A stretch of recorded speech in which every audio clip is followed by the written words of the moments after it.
the Notecast. We play all the schmackers every Friday. You're now tuned into the Notecast. We play all the schmackers every Friday. I'd be up here buzzing and whatnot. Yeah, it's cool. However, I stay Gucci down to the socks. It's big Richie. The Daily Note.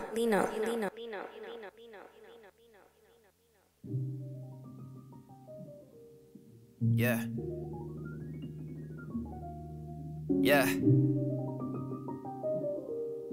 Yeah. Ooh. This is weird. This is weird. Yeah. Yeah. Ooh, I like that. Yeah.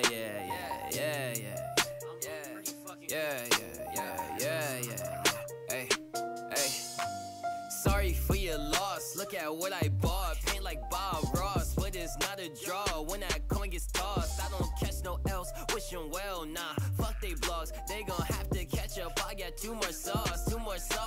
I don't like that line. Fuck it, I already wrote it. I noticed you niggas seem bloated. They gas you up with a letter. You run your city like Bettis. You got it like that with embedded. You usually trolling on Reddit. I silence the lambs, you should pet it. And not as it go with my head is I don't see a name in the credits. I did this shit on my own. Paid off all my student loans. Now I'm ballin'. About to put him in a coffin. Peeling off gets exhausted. Skating on American Costin. Stealing bases Kenny Lofton. Sunning all these niggas often. And put them up for adoption. Hey, yo, passenger side of your best friend's ride ass nigga. Holding on to your pride ass nigga. Chicken jive ass nigga. Next week it's the fries ass nigga. Access denied ass nigga. Trick love the kids, slip and slide ass nigga. Lion King with Fossa falling off the cliff. Admit that you cried ass nigga. Well, that part was kinda sad though. I definitely cried during that. Fuck. This feels like some like Cowboy Bebop, like Spike in Space, fucking bounty hunter shit. You know that episode when he like fucking, he fought that like floating dude with all the guns and shit and he almost died? It was like in this like weird like world and shit. Yeah, this feels like that. Oh, yeah.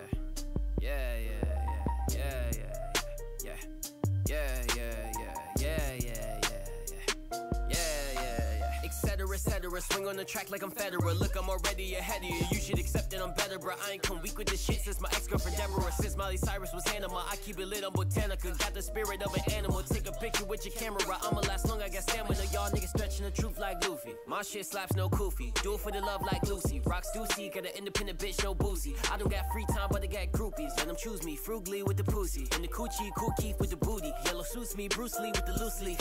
Yeah. Shorty, stop asking my age. You gon' fuck me anyway. In the morning, wanna stay. I ain't even make you come. My sex game is only aight. Said you don't eat meat. My dick be fucking up your diet. Spent the night at the Hyatt. Don't think about how we just met. It's only weird if you're silent. I only touch if you're compliant. Cause I am not the type to buy it. That was random. The sun makes me go on tangents. My mind makes me go on planets. Still down to earth like granite. Some shit I say is outlandish.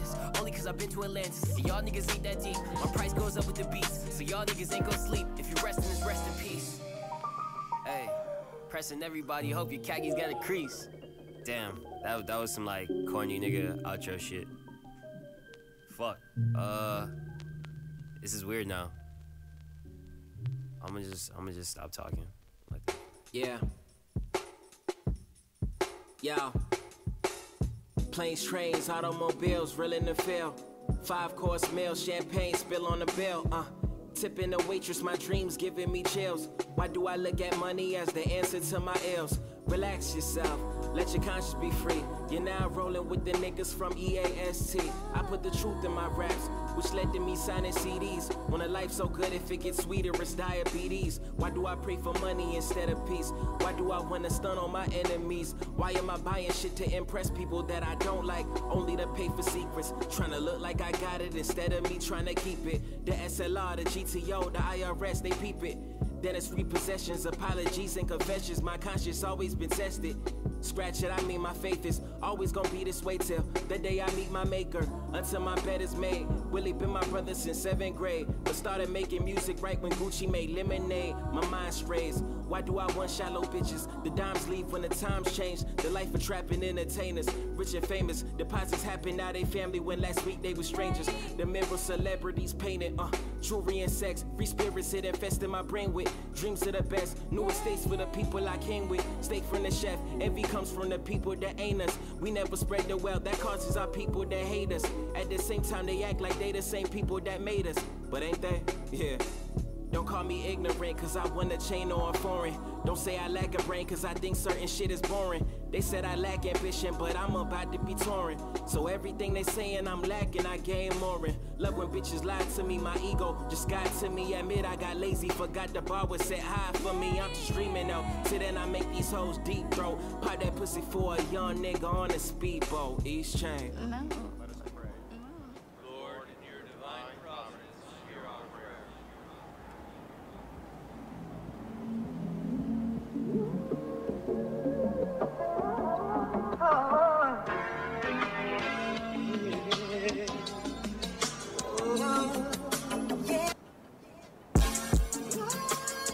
I just want to thank God for waking me up this morning, giving me the opportunity to be a better man than I was yesterday. We can't waste our days worrying about the past. We gotta focus on the present to dictate a brighter tomorrow. I'm so thankful for my family. My friends who will become family, as well as my community. Without you, I'm just another nigga. God made me shine like the sun. I just want my mama to be proud of her son. I just want my big sister to be proud of her little bro. Listen, I know I be tripping, I just wanna get my family way up out of the slums. If I put the work in first, I know dollars will come. I ain't stressing, it's either a blessing or it's a lesson. Reppin' since adolescence, 89 it begins, hey. Blood of a slave, heart of a king, hey. Wish I could dance on my father again. I heard a voice speaking to me, swear I thought it was him.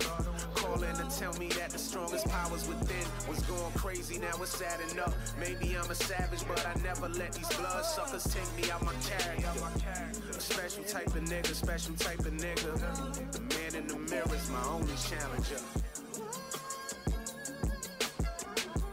Can't nobody stop me but me, baby.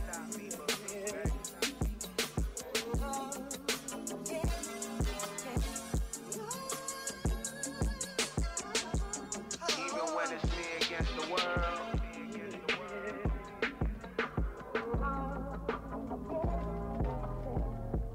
Driving down Prairie like it's 9-7. Black and white playoff 12s from 9-7. Southside with 25 and alive is a divine blessing sent from beyond heaven. Will I make it through the fire? Only time will tell it. Even though I probably never sell a diamond record, I'll be platinum from the blocks to the barbershops. And if they hit me tomorrow, dog, I'ma die a legend. Independent, flipping on a budget. Do this shit for all my homies in the city that are hustling. Love my niggas like my cousins and my cousins like my brothers. As young as we was always into something, used to get it jumping. Now we Craig Price killing shit, militant. Racism still alive, they just be concealing it. Born sinner shit. Four-wheeling, raising hell till I pull that V12 out the dealership. Most niggas behind bars say they innocent. The realest say they did it and changed the way that they live it. They weigh their options, conscious over every decision. The scriptures say that I'm a god up in every religion. I'm just planting the seeds, baby.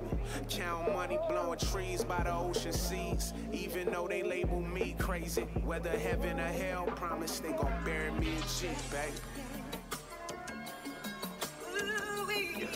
They gon' bury me in G, baby.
vibe with my dark twisted fantasy. Funny how we can relate. We ain't even family. Fuck, I keep drinking for knowing this shit has damaged me. It's so bad, but it feels so right to me. I'm so mad, cause I know this is not the life for me. Last night, what I seen made my life change. My man almost lost his life for a dice game. Thought I was finished with it, no more fun with that.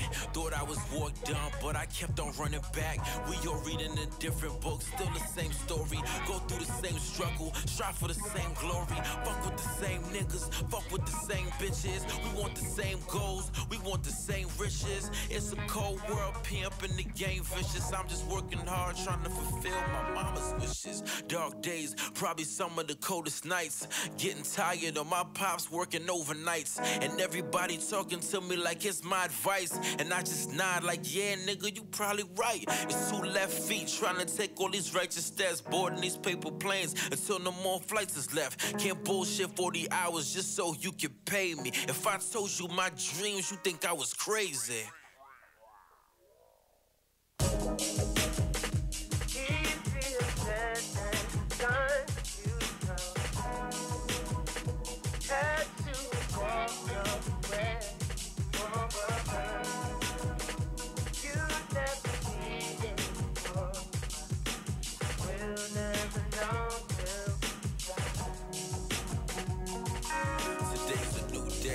My ticket and pack my suitcase. I need to clear my mind, I need a new place.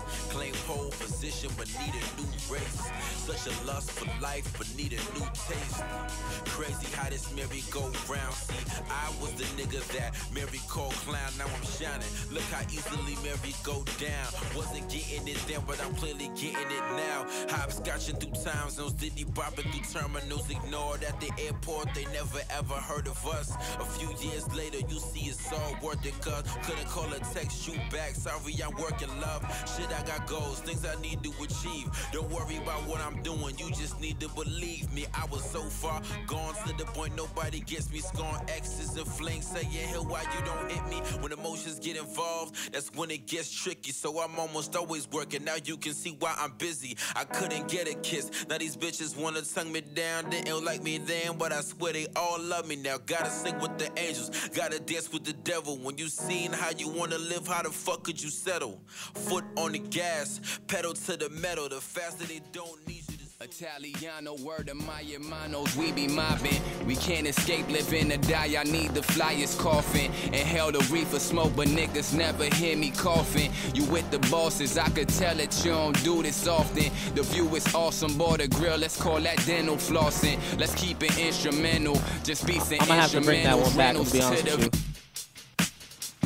Italiano, word of my hermanos, we be mobbing. We can't escape living or die, I need the flyest coffin. Inhale the reefer smoke, but niggas never hear me coughing. You with the bosses, I could tell that you don't do this often. The view is awesome, boy, the grill, let's call that dental flossing. Let's keep it instrumental, just be some instrumentals. Reynolds, take me to the venue, my aura might offend you. No Bible gon' defend you, Judas letting off them Rugers in you. Not who you pretend to, die to defend your honor, chase after every comma. I know your tricks and I ain't never about to snitch your honor. Life is a bitch, I knocked her up and made her rich. She got my kid in after me, that's the realest it's gon' get.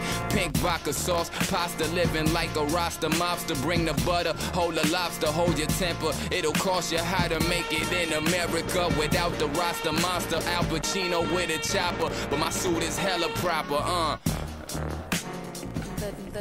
The Daily Note. Exclusive. I'm on my grind, I'm on the way. My game in order. Money on my mind, I hope she's on the way. Can I keep it real for a minute? Yeah, can I keep it real? We gotta rearrange this beat a little bit, but I got all that shit. I'm on the way. Young Ruby Rosa. Exclusive off the Daily Note project. So if you tune in, you know what you're getting. C's, the Ken Ass Daily Note shit. Look. It be that young fly nigga that keep a doobie on him. Strut like that Thule on him. Know when it's said and done, the world gon' make a movie on them. We keep it cool, minus the ice, won't see no jewelry on them. Kick that type of shit that got your bitches going groupie on them. Call me, I got the fire. She sliding down to Poland. Know when you roll with Caesar, we gon' do it like the Romans. Wine in them glasses when paper come automatic. She fall in love with the fashion. I'm cut from a different fabric. Try me, I'm almighty. Most nights I ain't sleeping. We make the dough and then spend this shit in the same weekend. Highly regarded, I'm not just another artist. We be posted at the garden, but the Knicks playing retarded. Mama, tell me you love me, sometimes a nigga need it. I did this shit by myself, they calling me conceited. Look what a nigga been through, places I gotta get to. You niggas sold your soul, look how the devil tempt you. In it in, on the low, till the day I die, God rest my soul. Yeah, young nigga, I just want the dough. When I get that dollar, I'ma want some more. And then it's back to in it in, on the low, till the day I die, God rest my soul. Yeah, young nigga, I just want the dough. When I get that dollar, I'ma want some more.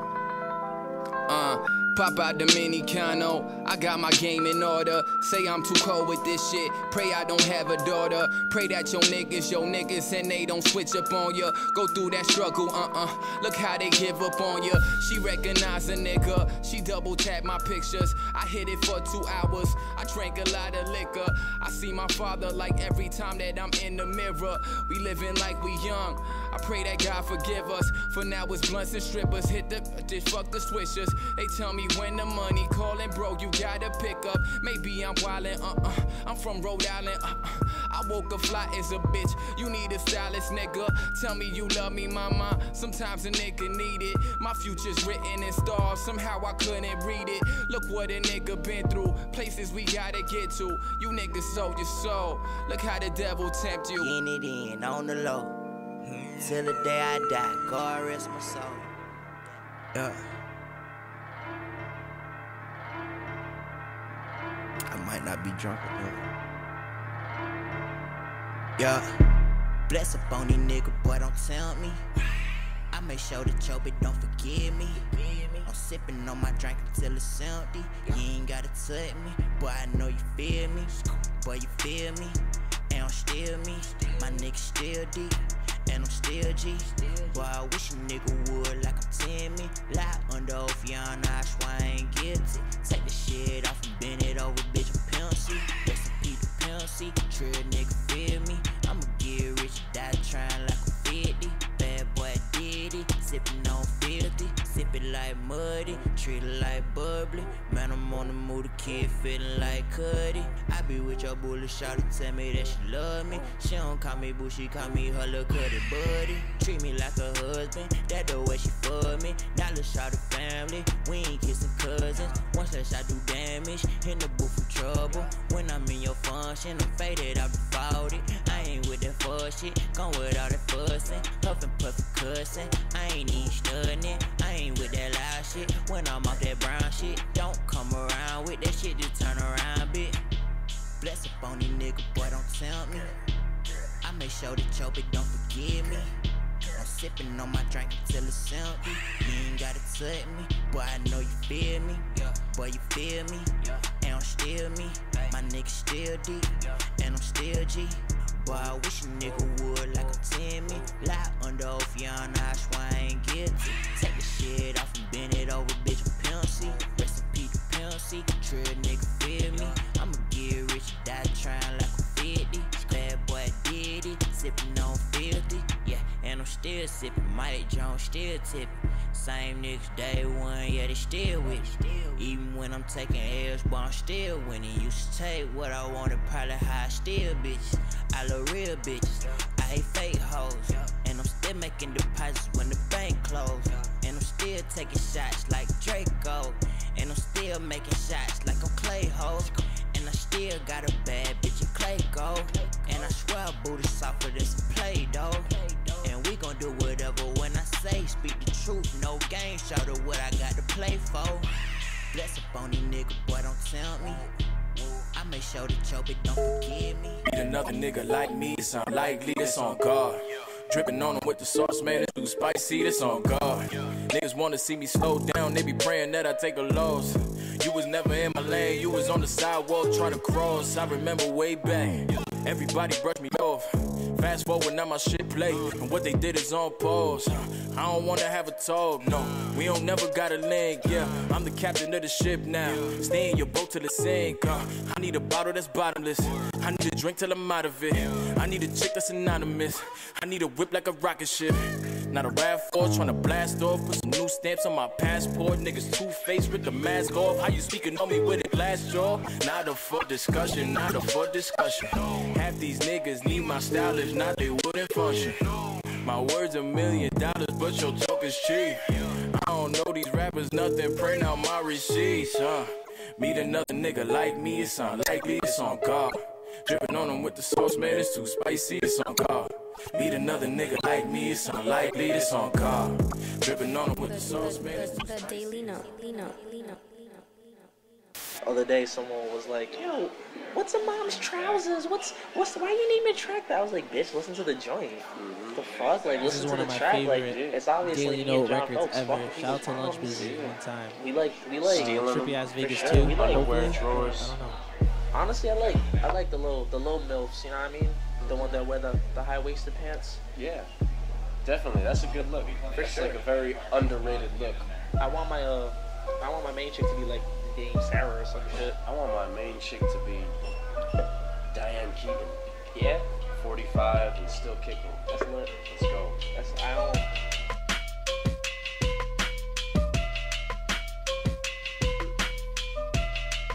Yeah. Shit.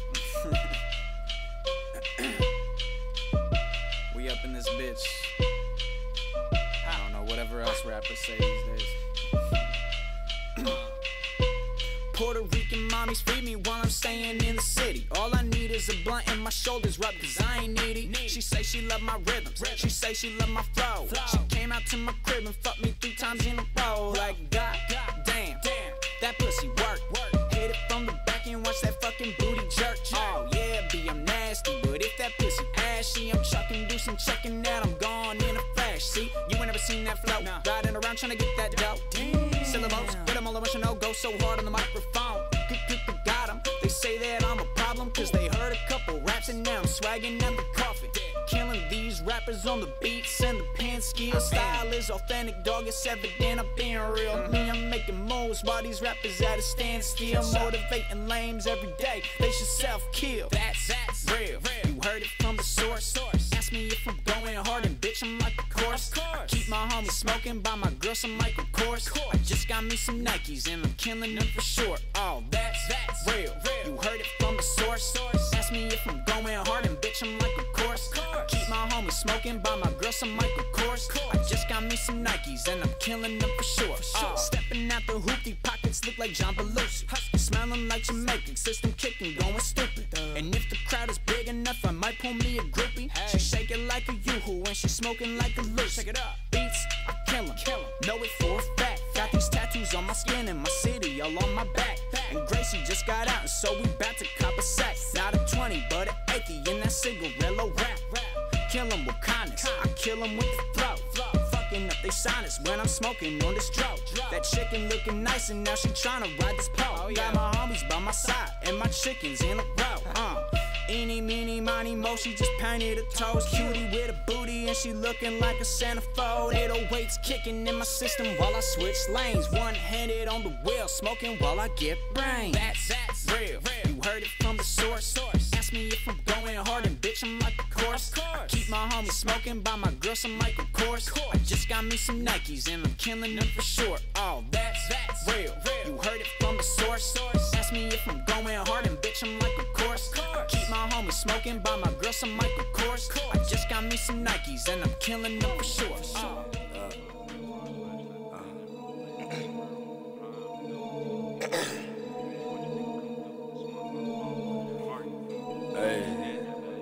Yeah, stone cold from the knees, bitch, I'm stone cold, what you see, bitch, I'm stone cold from the knees, yeah, hey, stone cold knees, hit a nigga with the stunner.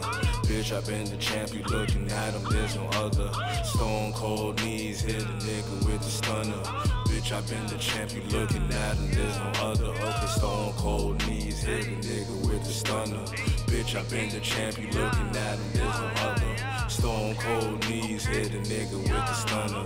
Bitch, I been the champ, you looking at him, there's no other. Okay, I crossed my shit, that bitch, she love that shit, and now she tapping out. Triple with some hoes, she told the friend that get the bragging out. Damn, I'm getting reckless, whip that pussy like some Nesquik, don't get whipping like the wrist. Boy, that Hardy with the twist, ayy, twist the face, broken at the knees with the gold relay, that's okay. Stone cold knees, bitch, I'm feeling like the rattlesnake. Stunner at your neck, by your tack, on my knees, please pray. You niggas don't want no war, the chap I say. Stone cold knees, hit a nigga with the stunner. Bitch, I been the champ, you looking at him, there's no other. Stone cold knees, hit a nigga with the stunner. Bitch, I been the champ, you looking at him, there's no other. Okay, stone cold knees, hit a nigga with the stunner. Bitch, I been the champ, you looking at him, there's no other. Stone cold knees, hit a nigga with the stunner. Bitch, I been the champ, you looking at him, there's no other. So the constable sucked my dickable like a lunchable. That's the quote of the day. It's a boss battle. Tick tick. Hey. This ain't no video game, shit get real. Why smoke weed and play games like steel? Skip so much at school for the lunch, then a nigga went skirt like the Batmobile. Live like juice and I feel like you, but I'm not no local, I go hard still. Ain't no bishops on the board right here, and the pen go hard than the sword right here. I don't need no lotion, ashy hands support my mannerisms. And my sister beat you up if you don't like my raps, my nigga. Don't say shit about Tom Brady, end up mixed like Tom Collins. Y'all be sipping that hater juice, brand new taste from Iowa.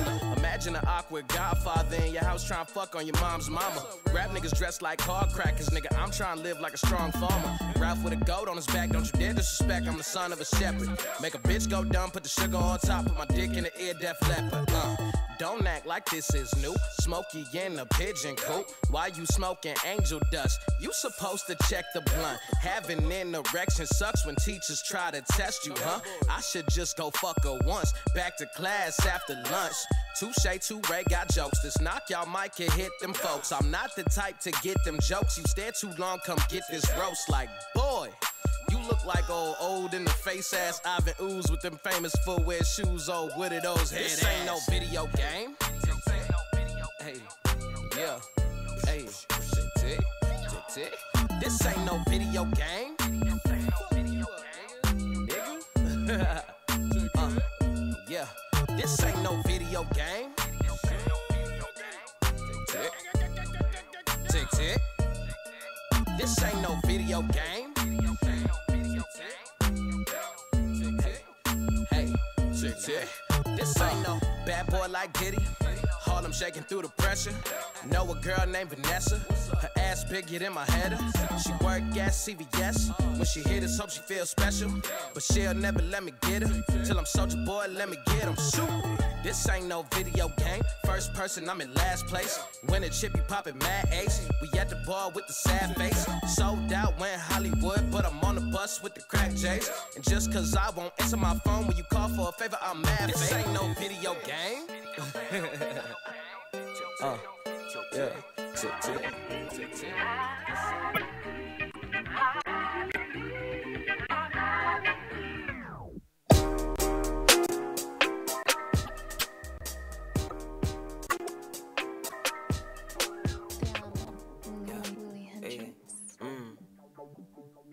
It's that niggas going gorilla and shit, you know. Rest in peace, that nigga Harambe. Hey. I know you watching. It's hard not to, you feel me? Yeah. Anchors everywhere, you were never there. Anchors everywhere, you were never there. Anchors everywhere, you were never there. Yeah, anchors everywhere, you were never there. Anchors everywhere, you were never there. Anchors everywhere, you were never there. Yeah, anchors everywhere, you were never there. Anchors everywhere, you were never there. Yeah, anchors niggas everywhere, bro, you were never there, yeah. On Wednesday, young bone crusher, I ain't never scared, yeah. Hey, if I get an enemy, I'm Machiavelli, yeah. I'm probably with your hoe, she playing in my nappy hell, yeah. Now if we talking sauce, probably got that mix, nigga. You know what time it is. Yeah. I really gotta say too much. They do me, you know. Shout out to everybody who fuck with Pussies and Pellets, man. Shout out to the whole squad. Rest in peace, Ant on live 40, man. If you ain't at the table, you on the table. You know my shit. Niggas ain't fucking with me, man. This shit real. That secret sauce, nigga. Hey! Just pay attention to the doing this shit, you know. Squad shit. Not the whole squad, there's a couple people missing, but we in this bitch, you know. Turn up. One more time, please. Gorilla on the beat. Hey, woke up on him with the pump, he don't want that. Call the dope teams harder, could have jumped back. These niggas is steady flopping. Aim at him, I'm fatty whopping. I'm cooking the work in the lab. I keep him at bay with the jab. No ring, I call him McNabb. She said that you niggas is craps. Woke up on him with the pump, he don't want that. Call the dope teams harder, could have jumped back. These niggas is steady flopping. Aim at him, I'm fatty whopping. I'm cooking the work in the lab. I keep him at bay with the jab. No ring, I call him McNabb. She said that you niggas is craps. Niggas be soup like hoes standing next to me.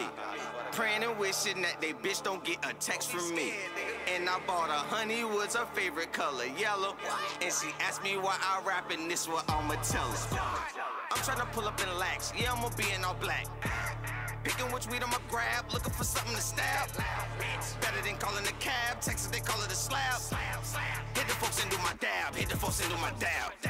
They telling me it's my turn, and I tell them to turn up. Money is all that I earn, and the weed I'ma burn up. Wax all in my wood, yeah, I picked the worm up. Failing ain't in my vocab, I gave the term up. She was soup when I flew by, her man was so sick. So fly, so high, I'm on my grown shit. Trapping hard, man, I'm trying to buy my own brick. And you can't tell me what to do, I got my own dick. Woke up on him with the pump, he don't want that. Call the dope teams harder, could have jumped back. These niggas is steady flopping. Aim at him, I'm fatty whopping. I'm cooking the work in the lab. I keep him at bay with the jab. No ring, I call him McNabb. She said that you niggas is craps. Woke up on him with the pump, he don't want that. Call the dope teams harder, could have jumped back. These niggas is steady flopping. Aim at him, I'm fatty whopping. I'm cooking the work in the lab. I keep him at bay with the jab. No ring, I call him McNabb. She said that you niggas is craps. I'm trying to get me a farm, bales packed in a barn. My dick, half of her arm, she trying to ring the alarm. This beat is a cold case. I blind him with no mace. Kill at a slow pace. Jason, he getting no face. Tell him to chill out. He only turn up cause we bring the pill out. Well, I bring the steel out and I jack son when I go the field route. I am not stressing. When I open my eyes, those are my blessings. Get sacked for a check, man. Try to keep 2 nines like I am a Texan. My niggas is locked in and we gotta eat. There's no other option. Back in the cops in, got records for moving the rock like I'm Stockton. In the morning it's so bright, and I'm smoking the green and I'm selling all white. Your rap shit is alright, but I'm going in like I've been up work all night. Money go, money come, and it come back. Just make sure when it come, you let some stack. Now it's dope, bro. They used to be running crack. 28 fly out the hole. Call it a running back. Woke up on him with the pump, he don't want that. Call the dope teams harder, could have jumped back. These niggas is steady flopping. Aim at him, I'm fatty whopping. Yeah. Free Kingo SF, of course. I can show you the way. If you really need me to.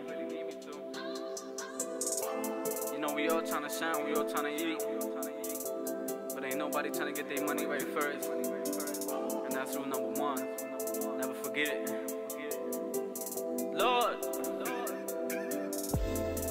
I count up that money and stack it. I press to work and then bag it. What you know about trapping?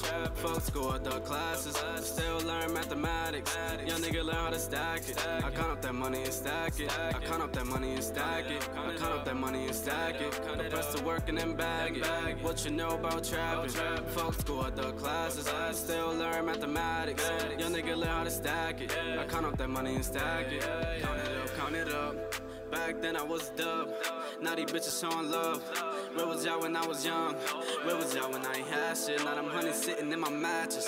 For the money it get tragic. I come from the home of the savage. I come from the heart of the streets. Where them cases the hardest to beat. Yeah, there's niggas depending on me. You my family depending on me. I come from the heart of the streets. Where them cases the hardest to beat. Yeah, there's niggas depending on me. You my family depending on me. Yeah. So I I count up that money and stack it. I press the work and then bag it. What you know about trapping? Folks go adult classes, still learn mathematics. Young nigga learn how to stack it. I count up that money and stack it. I count up that money and stack it. I count up that money and stack it. I press the work and then bag it. What you know about trapping? Folks go adult classes, still learn mathematics. Young nigga learn how to stack it. I count up that money and stack it. Back then I was worthless, no clothes, I was shirtless. Now I eat till my stomach be hurting. I was walking out 10 when I swerving. I count up that money, them hundreds. I'm married to money, I'm coughing. My pockets feeling like a muffin. Compress it, then wrap it in doubles. I hope the Lord give us forgiven, cause robbing wasn't my intentions. I was focused on a mission, either get it or sit on them benches. We used to be losers, we winning now. Feel like I came up in a minute now. My family the reason I get it now. Came up from nothing, I reroute the digits now. I count up that money and stack it. I press the work and then bag it. What you know about trapping? Folks go adult classes, still learn mathematics. Young nigga learn how to stack it. I count up that money and stack it. I count up that money and stack it. I count up that money and stack it. I press the work and then bag it. What you know about trapping? Folks go adult classes, still learn mathematics. Young nigga learn how to stack it. I count up that money and stack it. Yeah, this nigga depending on me. My family depending on me.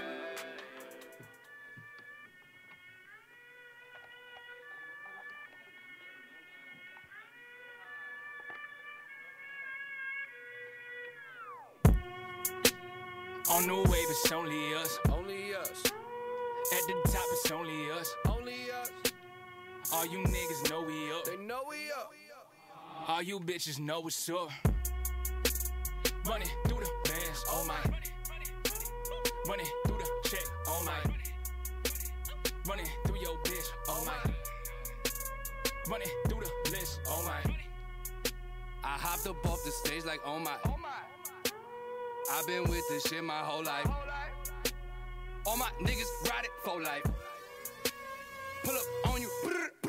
Pyrex caught a fireman, young nigga with a higher plan, gotta give me all that I demand. Higher strands, fire flows, pussy wetter than a fire hose. Bad bitches, I'm inside of those. Only ever chase a pot of gold. Gotta go, get it now. Whole city gonna feel me now. Prop city with the realest out. If you doubt, you can touch us out. My niggas gonna stretch you out. At the top, yeah, it's only us. Show the homies love, and you gon' see what the best about. I don't really wanna talk too much, but a nigga feel like I ain't talking enough. At the top, it's only us, and I only let the homies up. Or you bitches really know what's up. I said, ow. On the wave, it's only us. Only us.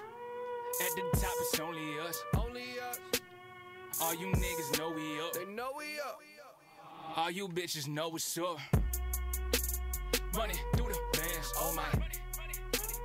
Running through the check, oh my. Running through your bitch, oh my.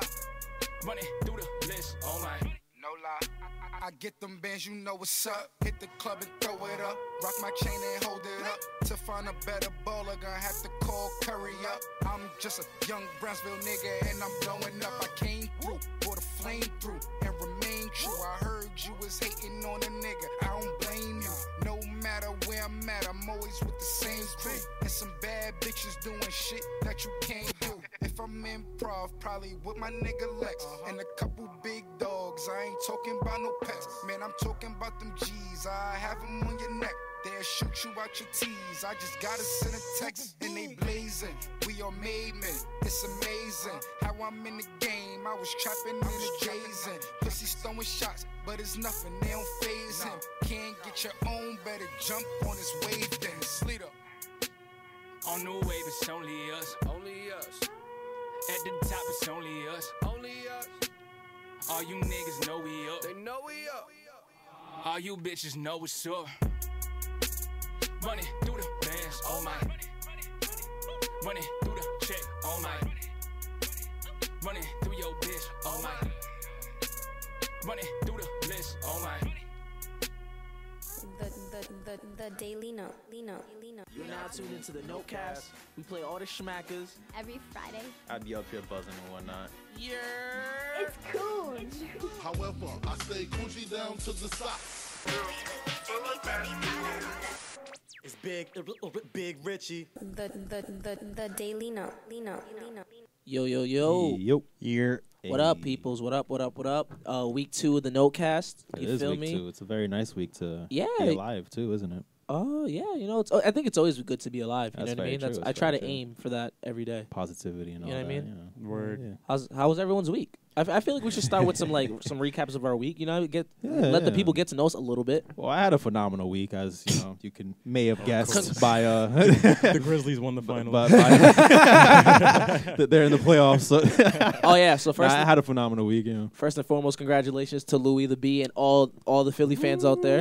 Yes. I see y'all. I'm not a salty Pats fan. Nah, it's hard to be salty. Losing to this team. It's hard to be salty. There's a little sodium. In Yeah, my tone. yeah. But it's hard. It's very hard. There's like white people seasoning in this. Oh this salt. You know what I mean? That's what I've been feeling all You know week, what I like mean? white people Yeah. seasoning. Like, spice. But yeah, it's been a good week. No offense to all our white viewers. No offense to you, Mike. We fuck with you.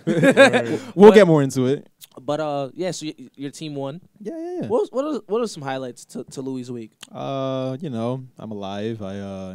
Yep. I went to work. It was cool. You wasn't supposed to make it past 22. I was gonna say 25. But I you're was not supposed to make it there past 22. Yep. I'm 23 now, almost 24. Boom. Spring's coming. It's May lit. 15th. Yep. And yeah, I did an article. I got an article coming soon on Motif. I'm sending that in tonight. Young Flex. Young Flex. we doing big things. Yeah, you know, living life. And yeah, that's my week in a nutshell. It's been well. What about you, Rich? I had a wonderful week. The Patriots lost. The weather has been beautiful. With all this ice and cloudy. I love it. It's great for the skin. My car's getting ready to shit the bed.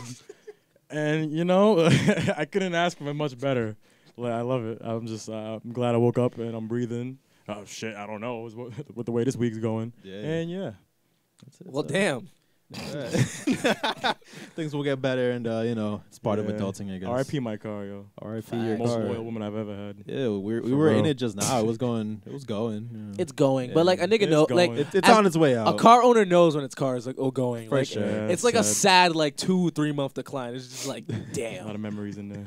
Yeah, the music just didn't sound the same because we just knew like, oh man, Shit don't smack. it's coming to an end. Yeah, How about you, Cooch? How you feeling? Oh, my week was cool, yo. Yesterday I went to go get a phone and walked out with an iPad and a watch. So shout out to AT&T. I was there. It was quite the experience. Yeah, she almost sold us DirecTV. So shout out to that. Still thinking about it. Yeah, I mean, Probably won't do it, but still think about it. Shout out to what was it? Shout out to Catherine at Yes. AT&T and Providence Place Mall. Go see the homie. She was wonderful, honestly. Facts. Great. She seems like she's a really good mom too. For sure. I got that vibe off her. I don't know. You can just tell when a mom's nice. Shout out to all the good moms out there. Yeah, shout out to all the cool moms. Oh yeah. Single in relationships, good wives out there too. Shout out to everybody. But my week was cool. I just worked. You feel me? Mm-hmm. Looked on Pinterest for some tattoo ideas. So that's probably my next thing. Another tattoo. Another one. Ooh. And I got some exciting news about my brother. So if that goes through, I'll be really excited next week. I thought you had a kid on the way. I was about to say. Nah, no kids. No kids on the way. Kids. No kids on the way, brother. I'm glad everyone had okay. Yeah, knock on wood. No children. Fuck all that. Yeah, it's even wood. Shout out to the people having kids though. Hey, Hey, have kids for Good us. job. Yeah, you feel me? For sure. Don't invite me to baby showers though, cause Invite me if the food's right. nah, man, because going to the baby showers means you have to get a present. Just throw $20 on the card. Boom. Call it a day. Get your to-go plate. Well, here's the thing You know though, what I like mean? they have it's a registry, right? Yeah. So like but it's you kind don't- of like recommended you get something from said Oh, of registry. course. Yeah, so buy the baby some socks. Yeah. And we good. What'd you get Jay for his baby shower? We got them collectively. We got them the TDM True. onesies. And, Yeah. Got some socks. There was some bibs and there was something else. I forget what it was. That was I think it was more clothing. That was a cool baby but shower. the TDM onesie was nice. There were two of them. Did They you were know nice. growing up, I thought baby showers were only for like women? Cause like my mom, cause I feel like in Cape Verdean culture, like all the baby showers I've ever seen my mom go to is like, oh, can I go, mom? Like, no, it's all girls. Like a lot of the baby showers I saw growing That's up, actually like the like the way the it- tradition. It's supposed to be like that. yeah, right. Oh, okay. So like when I got invited to my first baby shower, not even Jay's, like a baby shower a few years back, I was Yeah. kind of like, no. I don't want to. Like What? not even, Am I supposed to? one, I don't want to, am but I secondly, am I I supposed to? didn't know that was okay.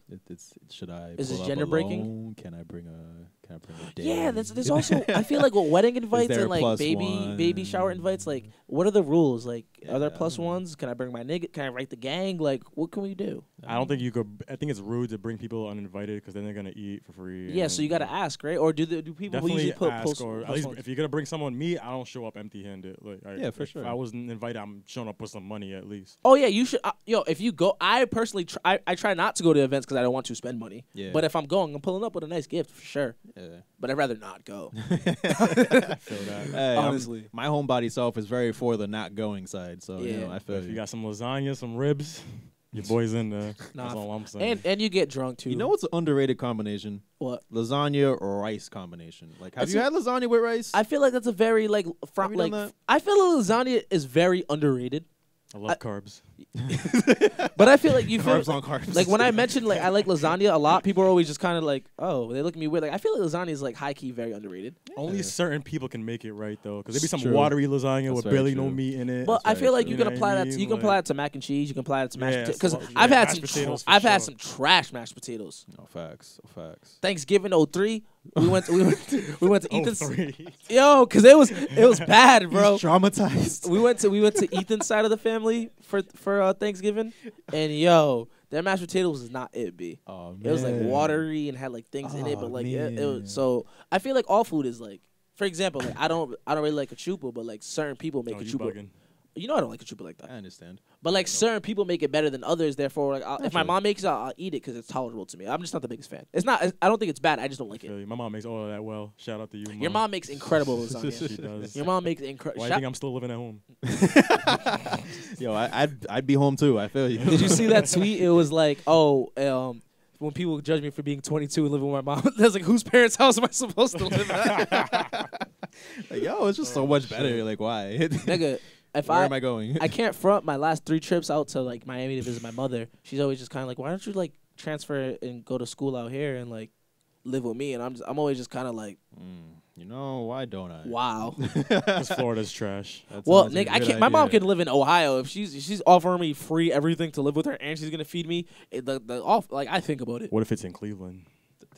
I mean, you know, they still got LeBron. So I'm gonna go. You feel me? I'm gonna go to these Cavs games. Believe in the land. They I got guess. Jordan. They just got Jordan Clarkson, Larry Nance Jr. You feel me? Niggas I fuck with from there. Yo, imagine being on the Lakers or on the Jazz, and then just having lunch, and then seeing your phone and being like, "Oh, I just got traded. Oh, I'm LeBron's teammate. Oh, it's lit." But you're going to Ohio. Yeah, Ohio. Like I saw a YouTube comment today, and it was just kind of like, "Damn, I really want LeBron to leave the Cavaliers." Because think about it, he's really chose to live in Ohio his whole life. He was born there, grew up there, just left. His kids are probably like feeding these rumors to like the ESPN to like be like, yo, I hope Dad does go to LA. Yo, some trade rumors. Yo, LeBron to the Lakers. I don't think he'd go to the Lakers. Nah, of course not. I don't think so either. Perfect segue into the Super Bowl. Let's do it. Sports talk. So last week all our predictions were wrong. All of them were wrong. Yes. Well, Louis' prediction that Eagles would win was correct, but all our score predictions were wrong. Yeah, it was the pretty closest to being right. Yeah, you were the closest because you said high scoring game and you said Eagles. Well, Eagles. I called how it went. It went like how I thought it would go. I feel like we got up by 10, and then we kept trading blows, Yeah. and then our lead was like 10. Then you guys took the lead. Then we took it back and kept it. Like it was very back and forth until somebody made a play at the end. It wasn't much of a defensive game until the strip sack. I can't front. It felt like an all-star game. You know what I mean? It was a great game. No, it wasn't. It was a very good game, but like both of those, Patriots have awful defense. Dog. Yeah. And the Patriots' offense was exposing your defense. Oh, so yeah. it was just like I said, I was like, it's gonna be a bunch of high scoring because so many wide open passes, dog. I was heated. I was heated. Nigga. Like why is Amendola that open from 30 yards away? Chris Hogan was open like for all the goddamn time. I told you that would happen too. You did, yeah. And I was like, yeah, I don't doubt it. Gronk so much that Chris Hogan. Niggas sleep we on shut Chris down Hogan. Gronk in the first half though. That was nice. Yeah, that was nice. Gronk was honestly after the halftime show, Gronk started going off. Yeah, that third quarter. He was quiet. I was scared. Justin Timberlake hyped him up. That Man of the Woods album really hyped him up during halftime. Seeing Senorita live would do that to me as well. Though. I cannot lie. Dog, so, like first and foremost, like for real, congratulations to your team. Word. I appreciate you. I don't know what it's like to not have ever seen a championship, being a Patriots fan. So this must be a big deal to you. So congratulations. Oh, it is. Thank you. To be honest, I've been watching the parade stuff like all week. Like, damn, the parade looks lit. Oh, it was very lit. You see them rioting over there, like all crazy. Like them speeches too. Jason Kelsey was. Yeah, his speech was fire. Jesus Christ. I just want to know where's the tear gas and where's the rubber bullets, like you did in Ferguson. That's all. That's my only question, honestly. That is a really good question, and every time there's a sports winner, it's just have at it, I guess. Hey. No matter what, it's just like, hey, go for it. I'm Flip honestly, cars, go for it. I'm mad at the Patriots a little bit, to be honest. Talk about it. I'm mad at Bill Belichick for not be? playing Malcolm Butler. Apparently, he was coming off a flu though, and he was sick. That's what the street said. Nah. That's wrong. Okay, apparently the Patriots seem. He missed curfew and was smoking? That's the rumors. Malcolm Butler came out and denied it. So yeah. I need a drug test. I need a lot before I start dissing my man. So hypothetically, he tipped me $10. So I need to see a lot more than that. So hypothetically speaking, if he did miss curfew and he did smoke, hypothetically speaking, I don't care. I don't give a fuck either. We lost. So like, who's to say if Malcolm Butler played, we would have won? Malcolm Butler throughout the season played 97% of the defensive snaps. Yeah, that man knows the system. Why would you just leave him out? And they told him right before the national anthem that he wouldn't play. If you knew he was smoking weed, why wouldn't you tell him a long time ago? Why did you wait till right before the national anthem, where it's supposed to be honoring America? Yeah, to he's tell just sitting him there thinking like, damn. Yo, honestly, imagine being like, damn, like imagine all the bitches that Malcolm was texting, like, yo, you gonna see me in the Super Bowl today? You feel me? His whole family was there waiting to watch him play. His kid was probably there. He was crying during the national. I'm like, man, this guy loves America. But the truth is, he's not gonna play. He just never played. Like, dog, like, granted, like, the corners held their own more or less, but, you know. But again, how much better could he have done? Gilmore did. Gilmore got held his burnt. He was doing his best. He was doing his best. It's always one of those things. So who's to say, like, Malcolm Butler would have played and we would have got blown out more, or even won the game? He would have been better than Rowe and our backup we had in But there. the fact that our star player didn't play is kind of weird. Yeah. But, like, I always hear really weird things about Belichick as a coach, and he seems like a very, like, nah, if you do this, that's the punishment. That I don't give a fuck. Yeah. So if he did anything, honestly. Yeah. You know what was funny? But I guarantee if Tom Brady did those things, we would play Tom Brady. Record breaking. I'm mad at him too.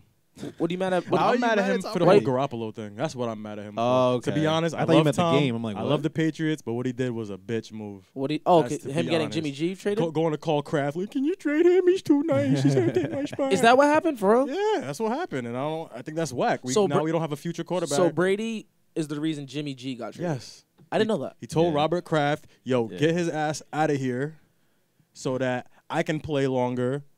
And Kraft did it. He told Belichick, yo, you got to trade him. Belichick didn't even want to because he wanted to get rid of Brady after this season probably. Yeah. And then move on with Garoppolo. Because Garoppolo's nice. Yeah, and now we don't have a quarterback after Brady. Now he Brian Hoyer. He's freaking ass garbage. Jimmy G got the highest contract in NFL history right now. Yeah, he's getting $27.5 million a year. I'm sure Drew Brees will probably follow that. Yeah. I feel like all niggas is gonna follow this. Yeah, I feel like there's record-breaking contracts every week. Every year because every year the NFL gets more money. Yeah. Matthew Stafford got a big contract. They call him Stat Padford, I heard. Oh, by the way, fuck that nigga that was coming at me crazy talking shit as a honestly, we need to this whole if your team isn't in the playoffs and they did trash this year, you cannot talk shit about winning teams. Cowboys fans, 49ers. I had a 49ers fans in my mention. Like, I have zero quarrels with any fans because every fan was just walking up to me like, yo, respect. Yeah, I feel like honestly, you guys are the team that a lot of people would like to see win because you guys are like in the underdog world. You guys are literally the underdog. That was the story. That Yeah. was like this year, like yo. Even when I called in the off season, I was like, I bet. Like once the week started going, I was like, oh my god, this has to be the year. All I request the things we were doing, like the things we were doing, like even like it was when that Giants game, that 61-yard kick to win the game. Yeah, I was like, it's over, we're good. All I request now is all y'all that call Tom Brady a system quarterback because of the Matt Castle season, you have to call Carson Wentz a system quarterback. That is all I request. Be consistent. That's Cowboys fans. I'll take it. That's fine. I'll take it. Yeah, that's cool. You guys, you still got to throw the ball. I like consistency. I feel as if you come at one team for one thing, you should come at the other team for other. I feel Rich's point for sure. It's a good point. I feel him too. And Belichick, if you hear me, spend money on the defense. Please. Stop trading our best players because you're too damn cheap. I'm tired of it. Okay. Trying to see y'all next year and have a better defensive game. You know. I imagine Belichick is probably at home on our YouTube stream for whatever reason, and he's probably just like, you know what, Rich? You're right. No one's ever kept a G like that, so I got you, my nigga. Facts. Imagine the next conference, like the Patriots sign a bunch of people in the offseason, and they're like, what inspired you? Honestly, some guy named Big Rich of the Notecast podcast. Some guy named Big Rich. I was watching his YouTube stream. He said something, and he was right, I guess. Well, again, congrats to the Eagles. Absolutely. We'll probably be right back next year. Honestly, I ain't tripping. They'll probably be back next year too. So, dog, we set for a little bit. Aaron Rodgers is coming back. Man, whatever.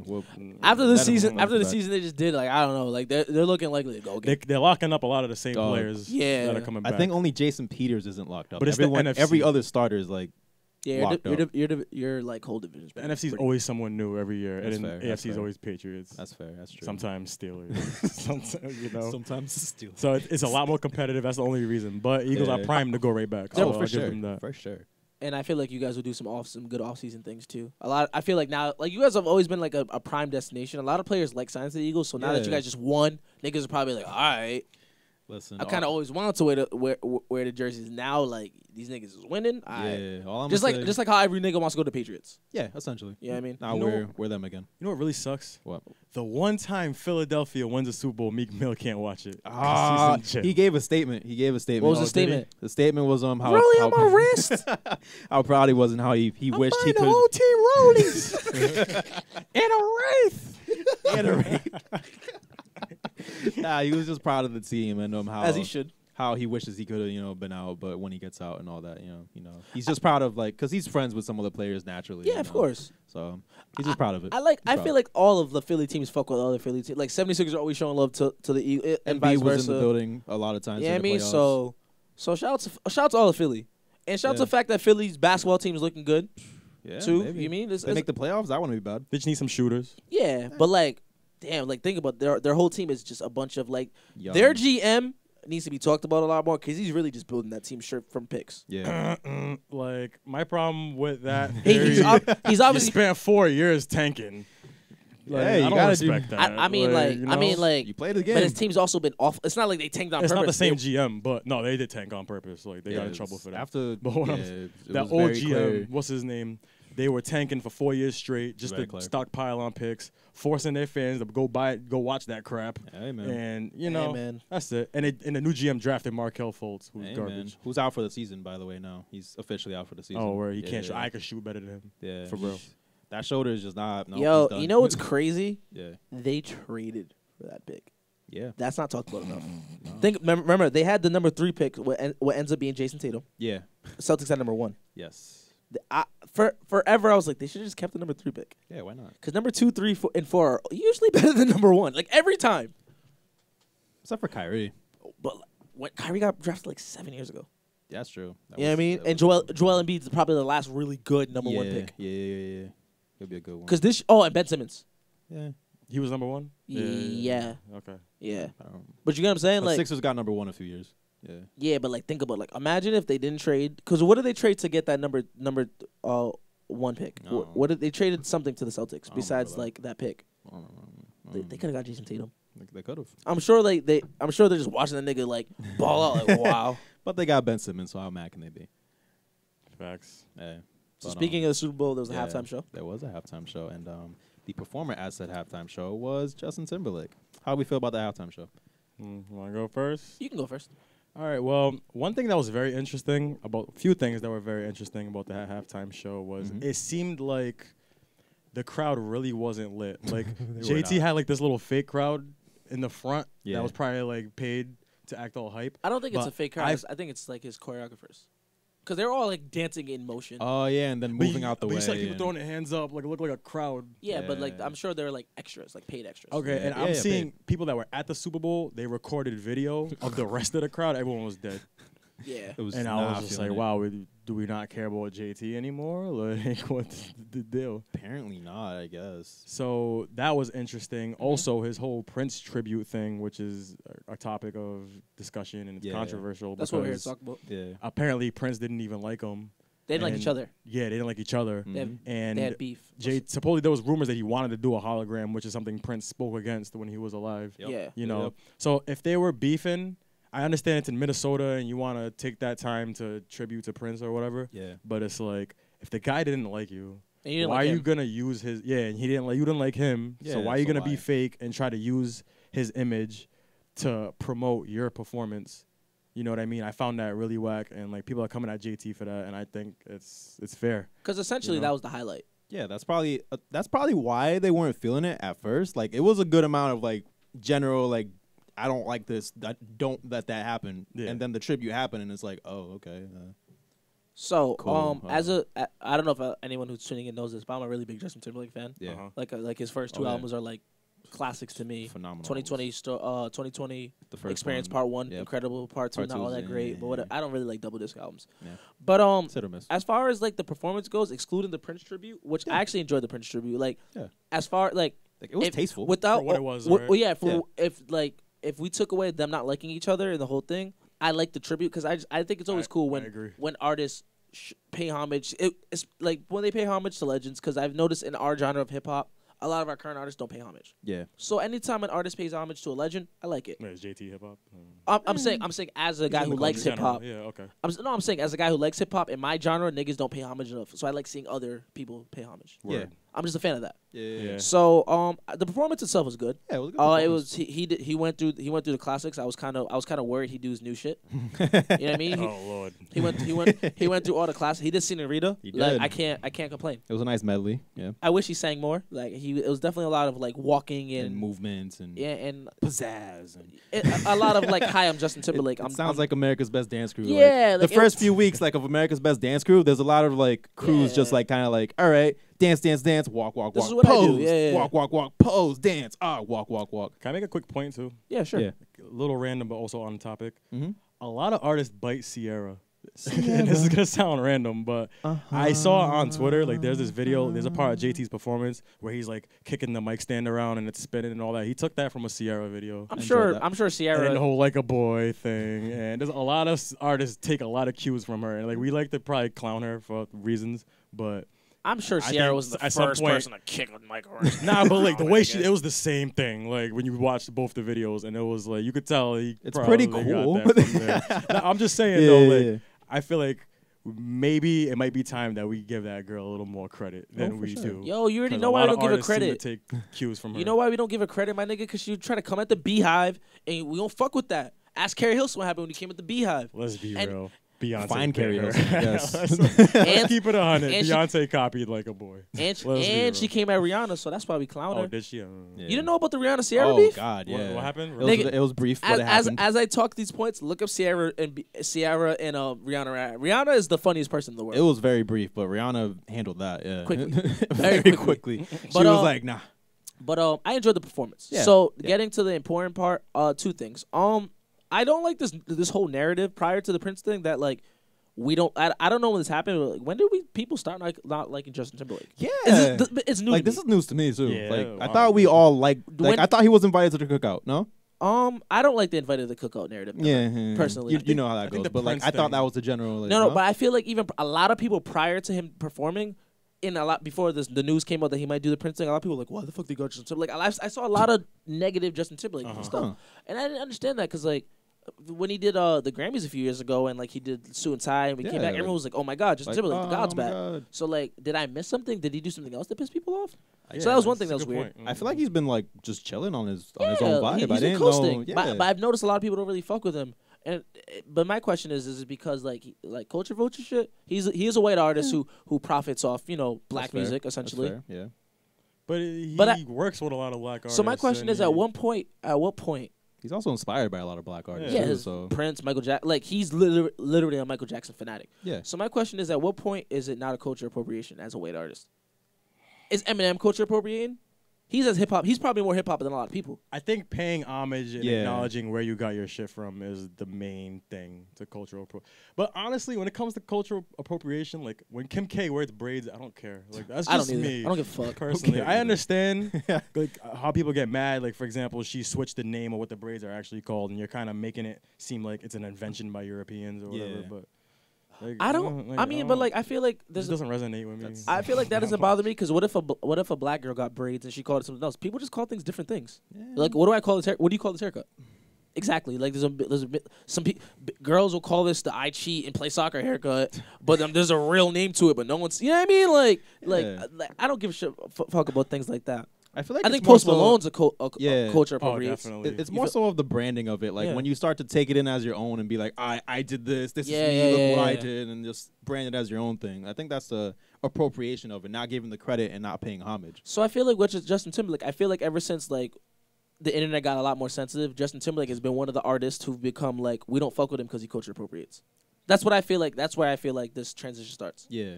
Because like up until a few years ago, we all loved Justin Timberlake. That's my nigga. Facts. Robin Thicke was our nigga too till he did the Paul album. You know what I mean? Like, there's a few artists that. Yeah, it was very quiet. He had that rape line too. That's a blurred line. I honestly feel like the Paula shit killed him more, which is crazy. It did. That rape thing. Nah, it just happened at the same time. But like, I feel like the Paula shit made him look Paula crazier. thing happened right after. And it was so. I feel like the Paula thing was so big that we just kind of forgot that he has a whole song about raping someone. And Pharrell moonwalked the fuck away from that situation. Yeah, he was like, "Oh, you fin." That song was really Pharrell dropped Happy and was just like, "Nah, fuck this. Yeah, I'm out. I'm gonna do movies for a little bit. You do your thing." That song was really called "Blurred Lines." Yeah, so bro. Think about, you don't know where the line is. He's crossing it. It's blurred. The crazier thing is that right after Blurred Lines and that the very rape culture song, like he dropped the album trying to get his ex back, like trying to force his ex back. Yeah, like, so oh my God, I love you this much. Come back. He like, looked it's crazy. It's very domestic. Like it was very power play. It was very like emotional. What is it? It was emotional abuse. Like emotional abuse. Yeah, That's yeah, very. like, It looks like he looks like an emotional abuser. Yeah, because he's pretty much putting her in the spotlight and trying to make her get back with him. To pressure people. Essentially, what he did, it was like, so boom, you're in a relationship, you cheat on a girl, you hit up her friends and try to like. Yo, help me get shawty. But he tried to do that with the world. It was an accident, yo. I didn't mean it, yo. World. Like, it was one night, yo. Like, I didn't even. Yeah. And her friends like, yo, he's a good nigga, yo. You should go back to that nigga, yo. He's really sorry. But he tried to do that with the world. And Paula was not having that shit. And let's not forget, Paula was popping. She had just got that RZA line in beats. Yeah. She was. So she was a hot commodity in the streets.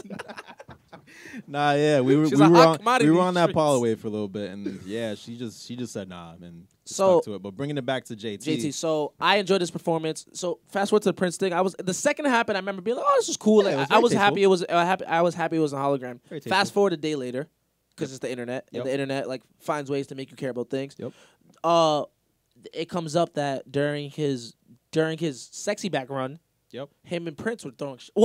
It's never been official. It came back. Yeah. It's never been official that they were throwing shots at each other, but timeline-wise, it looks like they were throwing shots at each other. So for those who don't know, Justin Timberlake dropped "Sexy" back. Yep.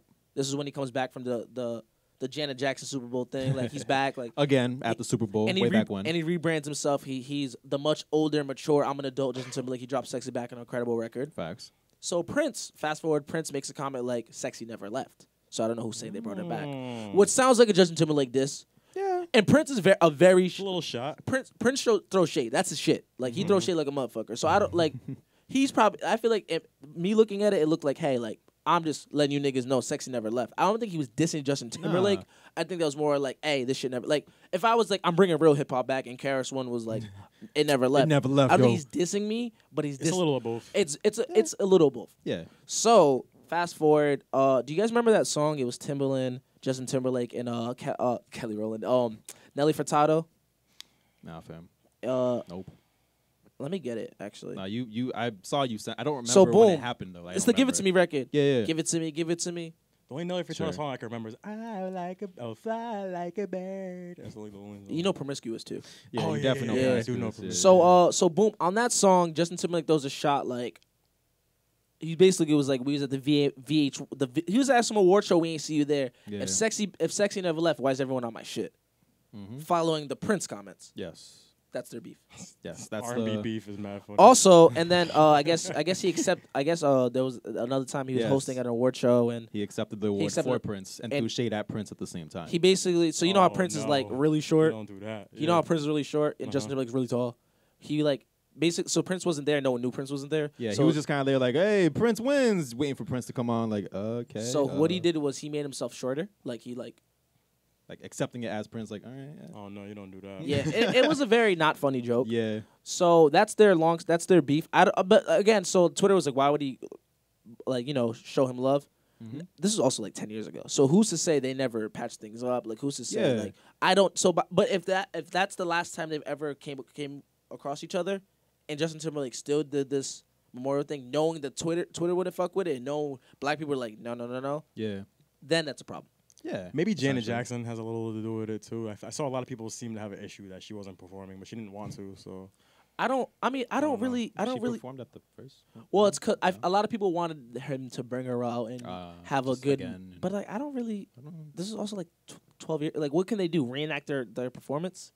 And no, he just them two on the same stage just would have been enough. We would know what it is. You know what I mean, I don't personally. It would have been cool, but I don't think Janet was checking for that. I don't think Justin's checking for that. I also don't think they're friends like that. Something we were checking for though was the JT album. So Yes. that dropped recently too. Good segue. You Good gotta- segue. Good segue. So the JT album dropped. How we feeling about it? Personally, I listened to it and was like, all right, okay. There might have been a song or two. Have you listened to it yet? I heard me and Louie heard a few songs on the way here. Okay, so and I wanted him to turn it off. Yeah. But you're also not really a big JT fan. I haven't really liked JT since I was like 6 and he was in NSYNC. Okay, so That's that's your opinion. Okay, that's your stance. But on that's it. just Yes, I was listening and I was like, all right, I don't need to hear this again. Okay. Maybe a song or two I'll re-listen to and decide if I want it for myself later. But other than that, I'm like, all right. Track 2, it's like Midnight Summer Jam or some Yeah, shit. that was cool. That's my joint. I fuck with that The record. hook is trash, but that was cool. But like the record's fire. Yeah, it's a cool record. It took me back to like what's the second album? Vice City. What's the second album? Justified? Future Sex Love. It took me Future back Sex, to Future Future Sex Sex, Love Future sounds Sex. where it's Yeah. like it had a transition in it. Mm-hmm. You know what I mean? It sounded like one of those records. Yeah. Besides that, wasn't good. I was expecting something out of that Alicia Keys feature. I didn't know she's featured. Yeah. You know me. I listened to the album and just let things go. Yeah. I don't remember. Like, I was expecting something. I saw it and I was like, oh, word. And Oh, it came, no, she is. Yeah. Then no. it came and I was like, oh, okay. Alicia Keys is like 0 for 2 in 2018 with features, bro. I'm not feeling it. Damn. Man. She was on the Eminem album too. Damn you, Eminem. But honestly, fault. for me, this is one of those albums that dropped that I feel like, damn, like I didn't need this from this artist. He didn't need to drop it. We weren't asking for a Justin Timberlake album, So- and with the way he was presenting it, it was like, Yeah. hey, I'm working with Neptunes again. Yeah. I'm working with Timbaland. Yep. So you expect like, I honestly expected his first 3 albums combined. Honestly, like Yeah, that's a what it sounded like. mature That's what it sound. felt. Yeah. But like this is it's a full pop album. Dog, Man of the Woods. The second he dropped that, Yeah. the second he was like, it's called Man on the Woods. I'm like, remember I was just like, I don't know. Yeah. Then a single drops and I'm just like, I don't know. Like this whole rollout has been, I don't know. So, I would have preferred a 50 Cent Super Bowl performance. Get Rich or Die Trying. I'm just saying. Who is someone we would like to see at the Super Bowl? Yeah, Before we 'cause- go to the next. Yeah. Before, Yeah, that was a little segue there. Yeah. that was a segue, but Appreciate like that's a you. question. Appreciate That's a question I like though. Like, Yeah. who is someone as a and like don't like let's pick someone like realistic. Yeah. Who is someone who has the credentials that you would like to see at a Super Bowl? See, Keep in mind it's in Atlanta. No, anywhere. It doesn't matter. See, Drake would it's in be a Atlanta. great idea, but he can't dance. So like they want people that could sing and dance. We just right? want people who can entertain us. Yeah. So he can have dancers. Around. Justin Okay, Timberlake but, can't like, really. He's just gonna walk around. Yeah, you know what I mean. Like, Okay. I feel like you get artists that can sing and dance. So who's someone you'd like to see? One person. I mean, who's even?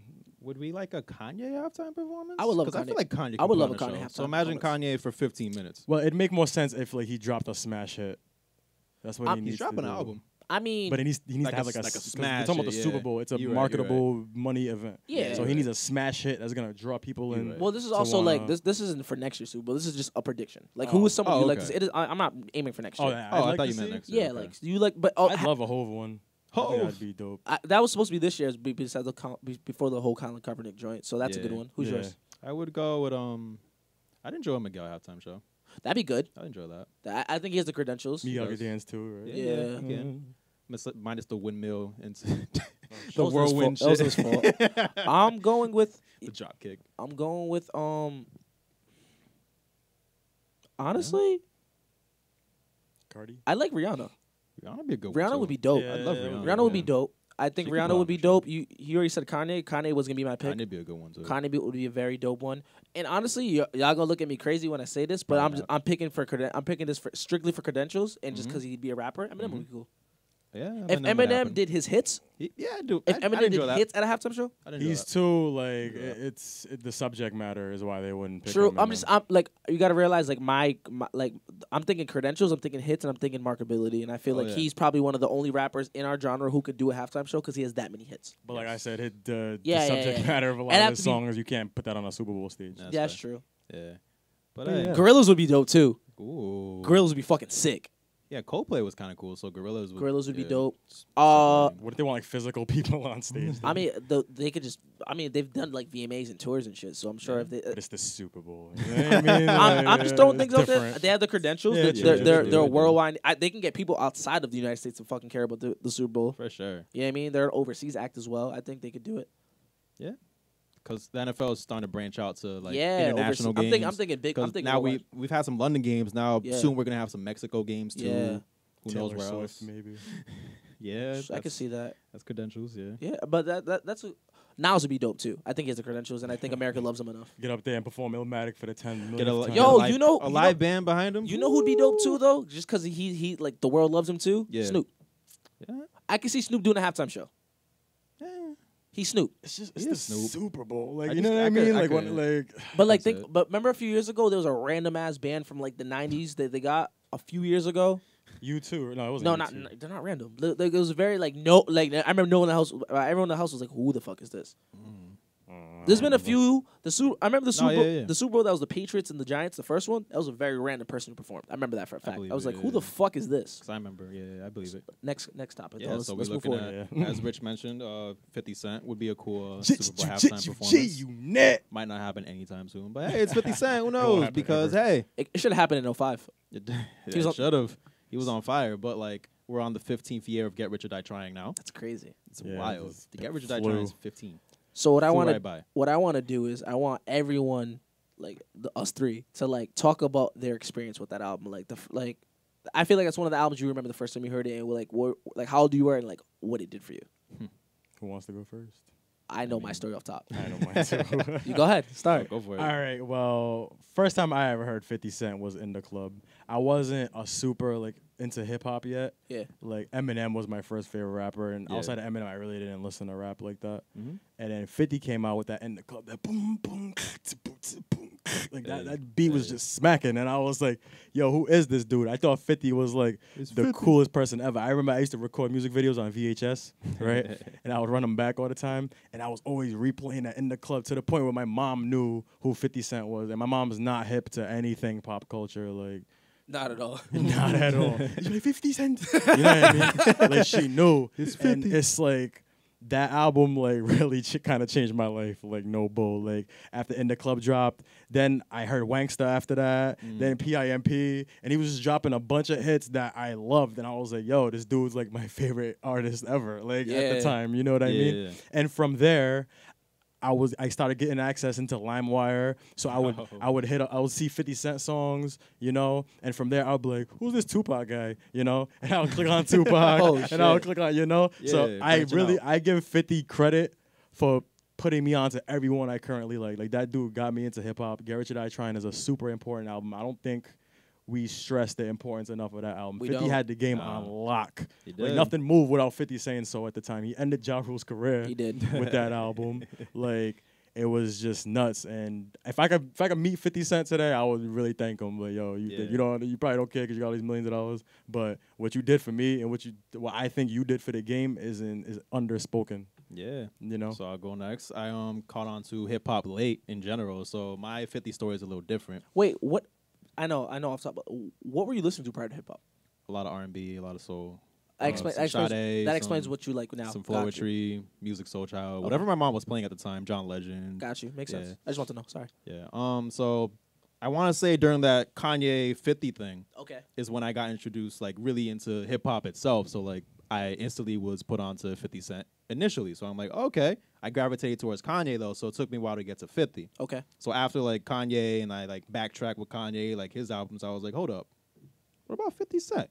Mm-hmm. He's pretty dope. Like he's a cool guy and like he's just cool in general. So He's I was that like, nigga, word. yeah. And then I got to Get Rich or Die Trying. And I was like, Jesus Christ, what? A rap. What? This is a lot. This is different as hell. Jesus Christ. Like this is aggressive. This is gritty. Is this what was happening in 2003? God damn. So like, I don't know, man. I was just listening to that and I was just like, wow. It really changed my perspective on music in general. And just like Rich, like I opened my mind to more artists around that area too. And I was just like, wow. First time I heard Heat, I'm just like, God damn. Oh, man. People make this? This is music? Fire. This is music? Jesus Christ. And yeah, it was just history from there. So for me, I got the album like I caught wind of it early just because like stuff like whatever my older brothers was, I attribute a lot of my hip hopness to like Stefan and Sean. Yeah. So the first time I heard 50 Cent, he was on the 8 Mile soundtrack. Okay. He had a record on there, and I was like, and then Wanksta, right? it was Wanksta. And Yeah. he has 2 records on there. Okay. Something to Run or some shit. Mm-hmm. Ethan's pops. My stepdad at the time, this like super laid back white dude who just loves hip hop was fucking with 50 already too. So I hear in the club as everyone, I'm like, holy shit, this is it right here. Inescapable. So us all, Stefan being a fan, David being a fan, and myself being a fan, we all end up getting the album. Yeah. So my mom gets me the edited album. So I'm enjoying it on my own. I smell. Yeah. So I put it in my Walkman. You get the iconic coin drop, the quarter drop, the 2 quarter drop. Yeah. And like literally my mind's like, okay, what's this? And then like I was just like, oh shit. So like from top to bottom, I remember just my mind being blown. Like, wow. Yeah. Because this was also the time of hip hop where a lot of niggas was dropping good singles and albums were trash. Because this is the time of like before streaming, you had to like buy albums. Singles sold the album. Yeah. So I remember just being like, no, the next song's gonna be crazy. The next song, like, wow. And then a week later, I stole Stefan's unedited version. Oh god. So then I hear Heat for the first time because the edited version didn't have Heat. I was like, holy shit, this album is better than I thought. Fast forward a year later, the year's 04, bro. Yeah. I own Beg for Mercy. I own Get Rich or Die Trying. I own the Lloyd Banks debut. I own the Young Buck debut. I'm waiting for the Tony Yayo debut. Did you buy 50 Cent Bulletproof? Yeah. Did you get the G-Unit sneakers? My mom wouldn't get them for me. I wanted the G-Unit shirt so bad. Hell yeah. G-Unit on it. G-Unit. So just like Rich, like I attribute a lot of like my falling. Like I already liked hip hop. Like I was listening to like whatever was on the radio. My first hip hop song that I fell in love with was "Ready or Not" by the Fugees. But like 50 Cent is like when I fell in love with hip hop. Yeah. Like that was the moment for me. Like I was like, whoa. This is the greatest, and that's my first favorite rapper. Like, if you ask me to name my personal top 5, 50 comes up very quickly. Yeah, because I gotta put 50 in top 5. Makes sense. Like, Get Rich or Die Trying is one of the greatest hip hop albums ever, and the fact that it's 15, like for 15 years straight, like I still say this is an incredible debut album. Like, if I was a rapper and I was dropping a debut album, and they're like, "What are you listening to like prepare for this moment, this debut?" You know, the debut album moment. Yeah, like Get Rich or Die Trying to me should come up as fast as Illmatic. To me, it's an incredible debut album. I think it changed the landscape of hip hop. It changed the sound. I'll give you this. I think Get Rich or Die Trying is the Illmatic of the 2000s. Yeah. Okay. I think Get Rich or Die Trying is 20 years from now, the way we talk about Illmatic and the way like Nas can perform Illmatic every year in a different way, and we're just still like, oh my god. Like 50 should be able to do that as well. Yeah, I feel that. I think that is like. Because think about it, a lot of these niggas that's coming up and loving hip hop, who's attributing Lil Wayne and Kanye as the greatest rappers ever. Yeah. When they talk about 50, they feel the same way. And Get Rich or Die Trying is that album for them. I feel like that's a perfect thing. Get Rich or Die Trying is our Illmatic. Now let me ask y'all a question. Okay. What went wrong with 50? 50. His strength was his weakness too. Yeah. I don't fuck with people. I don't do collabs with other people. Burned a lot of bridges. Burn on bridges, like all the beefs. You know what I mean?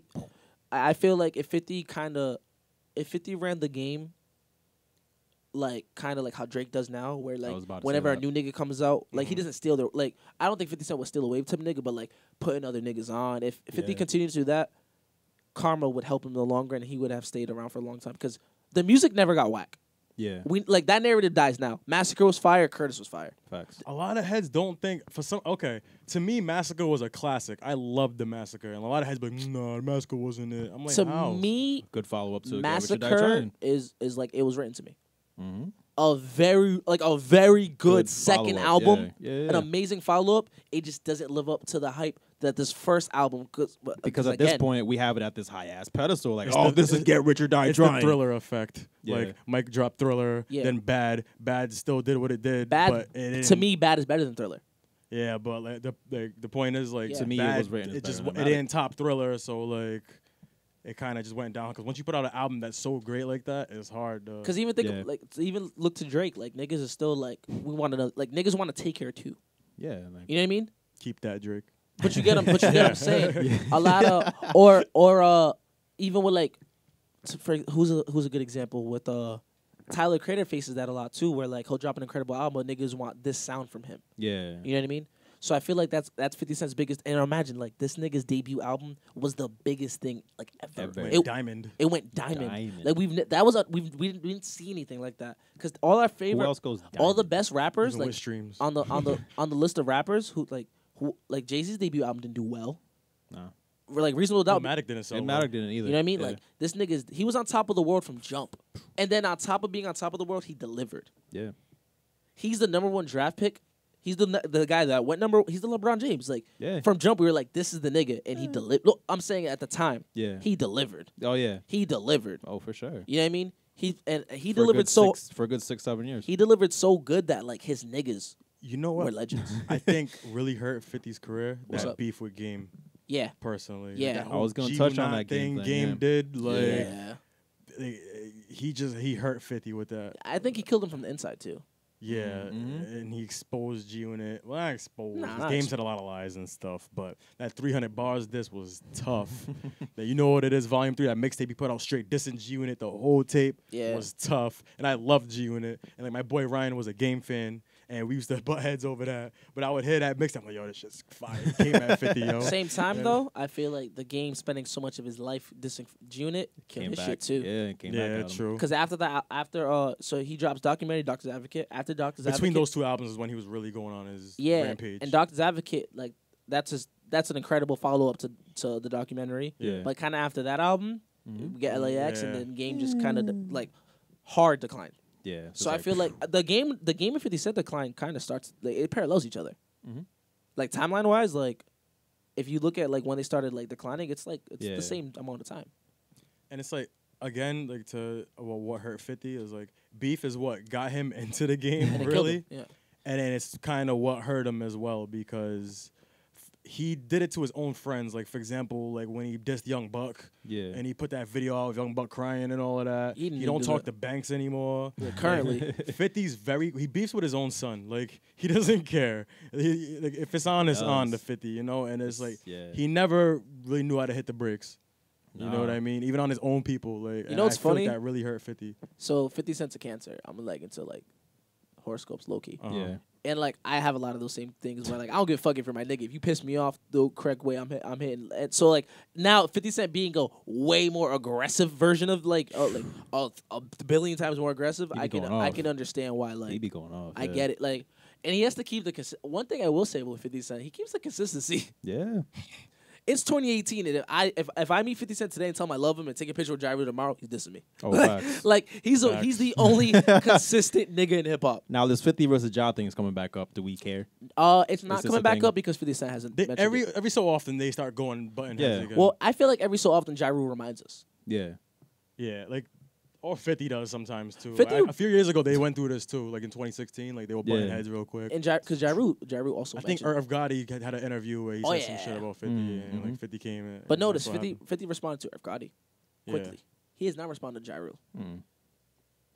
He's whatever. He's done with it. I don't know why, which is odd for 50. These days he hasn't responded to Ja Rule, which is kind of. Well, I mean, how would you feel if you already buried somebody? You know.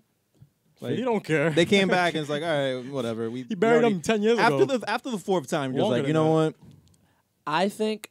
What else can you really do? What else can you really say to somebody you already, you know? I think 50 having so many high contracts now, like working with BT, having this movie out, and like really being in this like, yo, 50. Like I really feel like since he has so many incredible ideas and he has that wild whack reputation, it's really hard for him to get his ideas out there. Yeah. So I really feel like 50 Cent's growing up right before our eyes, and he's kind of like, yo, some things really aren't worth it. Yeah, just like. And I know 50 knows Ja Rule is not worth it.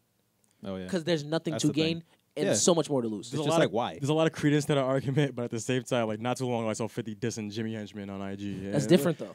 Yeah, I guess. Like I really think like there's certain nigga, like right now if Games disses 50 Cent, 50 will respond in 2.2 seconds because that's something that's unfinished. Like he literally finished Ja Rule. Yeah. All his other beefs are very like okay, like that's kind of still going. Or he resolved it like him and Fat Joe. Ja Rule, like, it doesn't even matter. But he finished Ja Rule, like, in 04, 05. And he was just dissing Ja Rule a few years ago. You know what I mean? So maybe he's growing up. Maybe he is realizing maybe it's a mixture of both. You know what I mean? I'm sure there's niggas in a circle like Fifth. Come on.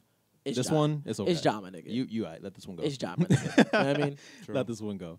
So we got... And one more thing. It's obviously, like, to get Ja Rule popping. You know what I mean? Like he even tweeted like on trending like I must be a celebrity or something. Like I know a PR stunt when I see one. Of course. You know what I mean? And that was like high key like PR stuff. Like 50 got a movie out right now. He don't care. He does not give a fuck about what Ja Rule. He don't care. What the fuck? Who gives a fuck about Ja Rule at a time like this? Like, isn't Power coming with another season soon? Yeah. Like, he don't care.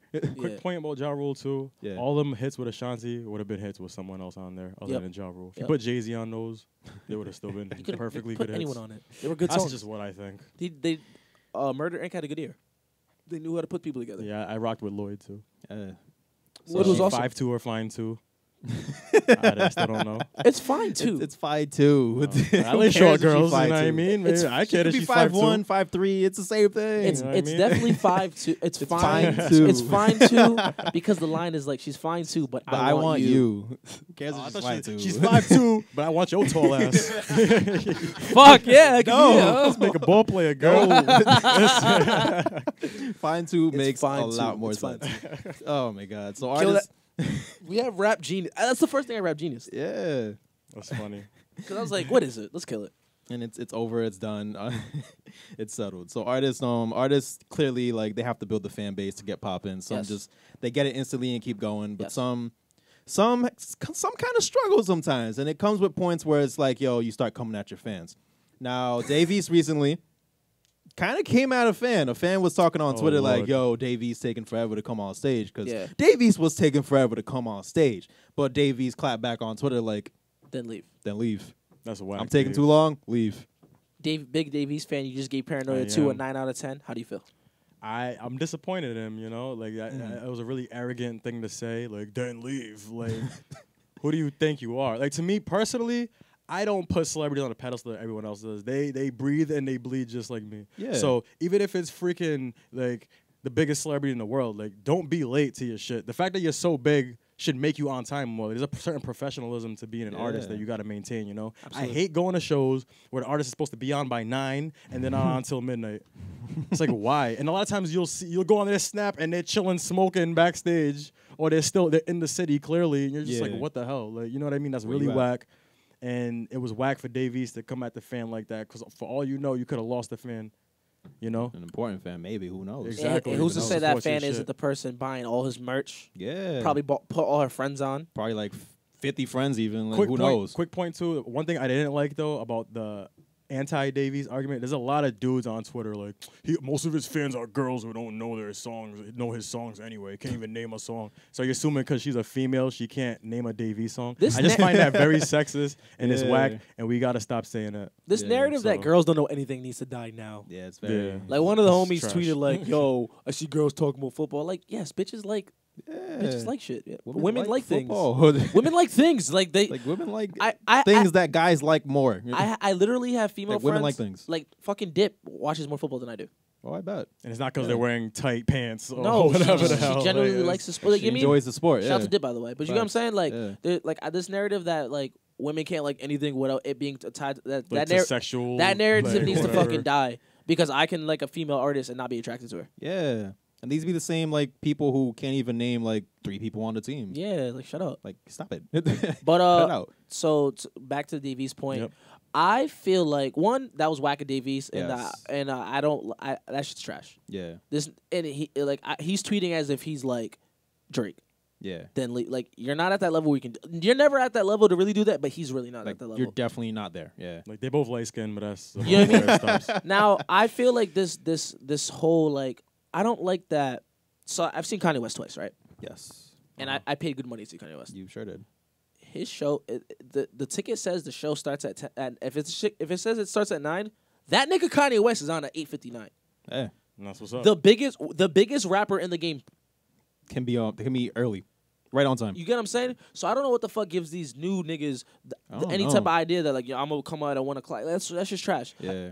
My bad. Go ahead. I was gonna say, hasn't like Kanye been like walking off stage though, and like he'll say a rant and walk off? Like, well, this is when he was without performing. This is when he was going through mental things. Okay. But like I will say he's one of the artists I've seen that's always on time, and you know what I mean. Like besides that moment in time, or even Jay-Z. The fucking Vic like Jay-Z, we got that at 8. Show says it started at like 9:30. Vic Mental was off by like 9:20. Jay-Z was promptly on. I was like, I wonder how long I'm gonna have to wait for Jay. 5 minutes.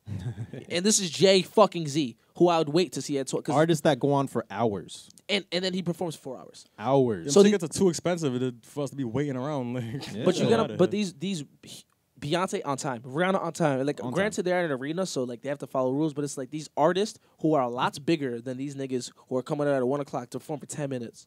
Yeah. This shit needs to die. Because as someone who, so people, as people know, I host shows. Yeah. I go to shows early. Yep. And I see the line.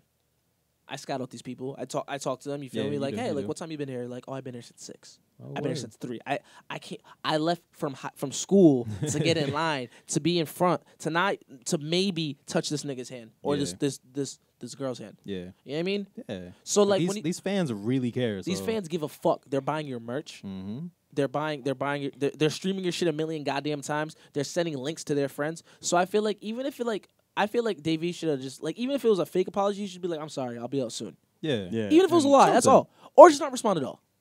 Or that. Because I'm sure there's many other people saying the same exact thing. If he's actively looking at his Twitter and he sees people pissed off, why you're human. Why not hit them up? Like, quote the tweet just like he did this in the girl. Yeah. Which is what I think artists do. They reply to negativity and they don't reply to people that are actually showing love. So he could have been like, yo, my bad, I'm about to anything. That would have been dope. You know what would have been dope too? If he co-retweeted, like, oh, my bad, I'll be out soon. And then what if you could have DM'd her on some like, hey, you know what? Since we took so long, here's a shirt. You know what I mean? Yeah. Something small, because he's obviously at that level where he could do shit like that. Like, I feel like artists, especially artists who come from, and this I've noticed this happens a lot in hip hop. Yeah. A lot of these artists are coming from the bottom. They were piss poor. Oh, yeah. They talk about it. Oh yeah. They should be excited. Exactly. That there's people who are paying good money to see them. Yeah. Because DV's tickets are cheap. When I was selling them, they're like $30. That's expensive. Like J. Cole himself did an encore show. Nigga. Encore show. Because there were a bunch of fans outside that couldn't get in. Yeah. Just another show. Super cool story. So Max O'Cream's here. Yeah. I'm a big Max O'Cream fan. I remember leaving work early to, like, I was like, I gotta go. I gotta see my nigga Maxo. Yeah. I buy his shirt.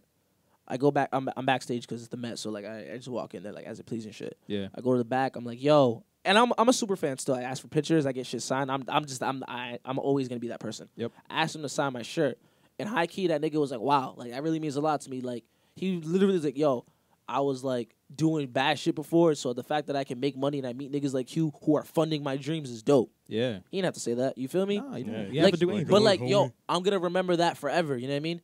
Like, Mm-hmm. 10 years from now when I'm famous and shit, and he's famous as fuck, and I tell him that story, he's not going to remember it, but I'm going to be like, that really meant a lot to me, to meet someone I really fuck with. I paid money to see you perform live. I paid for a shirt. The fact that you signed it and you appreciated it and you took the time to talk to me. You know what I mean? the world. But if he was a dick about it, I'd be like, fuck that nigga. So I feel like that put a bad taste in that girl's mouth, and I feel like that put a bad taste in everyone's mouth. And real quick, Dave, don't grow them dreads out, brother. Don't do Yo. You don't look right. Well, see, I'm not surprised because he don't seem to like getting haircuts, but just don't grow them dreads, man. Yeah. Like, chill. Them braids are not. It's a no for me, dog. It's not the way. Exactly. But it's interesting because even Young M.A. herself had a stint for a minute, but like she was a lot more outward about it. She was on stage being like, "Yo, put your phone." Like even her, that's where I started saying like these new artists need to stop getting so fucking cocky. Yeah. And just because they're making 30K a show real quick, they need to stop acting like they wasn't just paying to play a year or two ago. Yeah. And they need Literally. to be appreciative that like, yo, there's people who will wait in line for hours and watch trash ass openers for hours to see you perform for 10 minutes. You know what I mean? Yeah. Like, that's just trash. So I feel like artists who are getting on need to remember, like, I was broke recently. I should love every moment. I feel like artists should be fucking chilling at their tour bus, taking pictures, signing shit, doing the extra. I want to see meet and greets come up. I want to come back. I want to see rappers staying after their show and taking pictures with their fans. They're too good for us peasants, man. Yeah, fuck out of here. We're funding your shit. Because although I'm behind the scenes, I'm also a fan. For sure. You know what I mean? Yeah. Like, I'm a fan of this shit. Yo, dog, I saw J. Cole. You mentioned J. Cole. He did the encore shit. Also, when J. Cole came to Providence 3 years ago, I remember he chilled at his tour bus after the show and talked to everyone. And this is the third, fourth biggest nigga in the game. Cole let me rap for him. You did? Cole, Twice. Yeah. No, once. Rich rap for him. We met Cole twice, and we asked him in the Q&A, like, hey, I was like, yo, can my boy rap for you? He could have said no. He was like, yeah. He was like, after my interview. And he could have left. But he found us. Yeah. He knew we were waiting, and he found us. He was like, yo, let's do this. And he let Big Rich rap for him. And Yeah. Big Rich rapped, And that was dope. And this is like Born Sinner Cole, like the track with Miguel's out. So this nigga's on fire. Yeah, it's scorching. So my thing is, like, there are niggas who are in incredible positions who genuinely love their fans. So I feel like artists need to appreciate their friends more. For sure. Fans, not friends. Fans more. And before we move on one more time, do not grow them dreads out. For real. Don't do it. Get you a 1, bro. Temp it up. It's not the way. I'm telling you. Raise it a bid. It's not the wave. You know what I'm saying? So recently, recently Jermaine Dupri was inducted to the Songwriters Hall of Fame. First of all, congrats to Jermaine Dupri.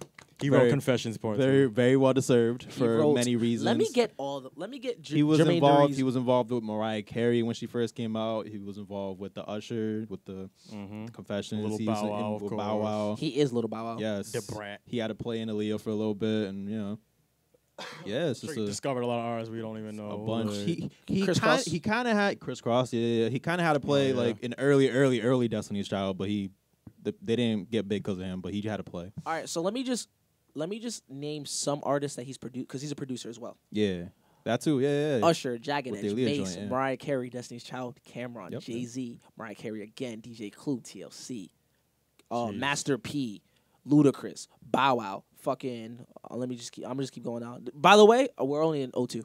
Yeah. You know what I mean? Jaquan, Smina, Shauna, Twista, and Chris Brown, them franchise boys, the Isley brothers, Paul Wall, Jagged Edge again. Jesus. You know what I mean? Franchise boys. Usher again, Usher, fabulous. yes. Fab. You like, and I'm just. By the way, I'm just scrolling and random producer UGK, and these are niggas he produced for. Yeah. Now these singers he could have some writing credits for too. So he got Definitely. hella credits. Hella credits. Fun fact, Yeah, like we not are in the Hall only of Fame. did he write Confessions, but like that was his story. Yeah, So, yeah. I found that interesting. So Hey, should be he a wrote part it- 3 about he the wrote it herpes. from his perspective, I guess. We need a part 3 about the herpes. We need to That'd be know. dope. So, congratulations, because like Yeah, that's the dope. I feel That's like an achievement. I feel like That's an Jermaine Dupri's someone we don't talk about enough in our culture, but not at all. he is truly that fucking. Recently we were debating like who's more influential to Atlanta, Jermaine Dupri or Outkast, and I said Dupri like It's definitely Dupri. Yeah. without even like thinking about it. Them franchise boys. But like think, yo, bro, My white tee. Dog, I'm not clowning them. I'm just saying, wow. They had white tee, pink Wow. tee, blue tee, beige tee, Oh, I think they Damn like me franchise remix, forest nigga. boys. green dog. tee. Dog, Royal so blue. deaf, dog. They had so tea. deaf. And he made the remix cool.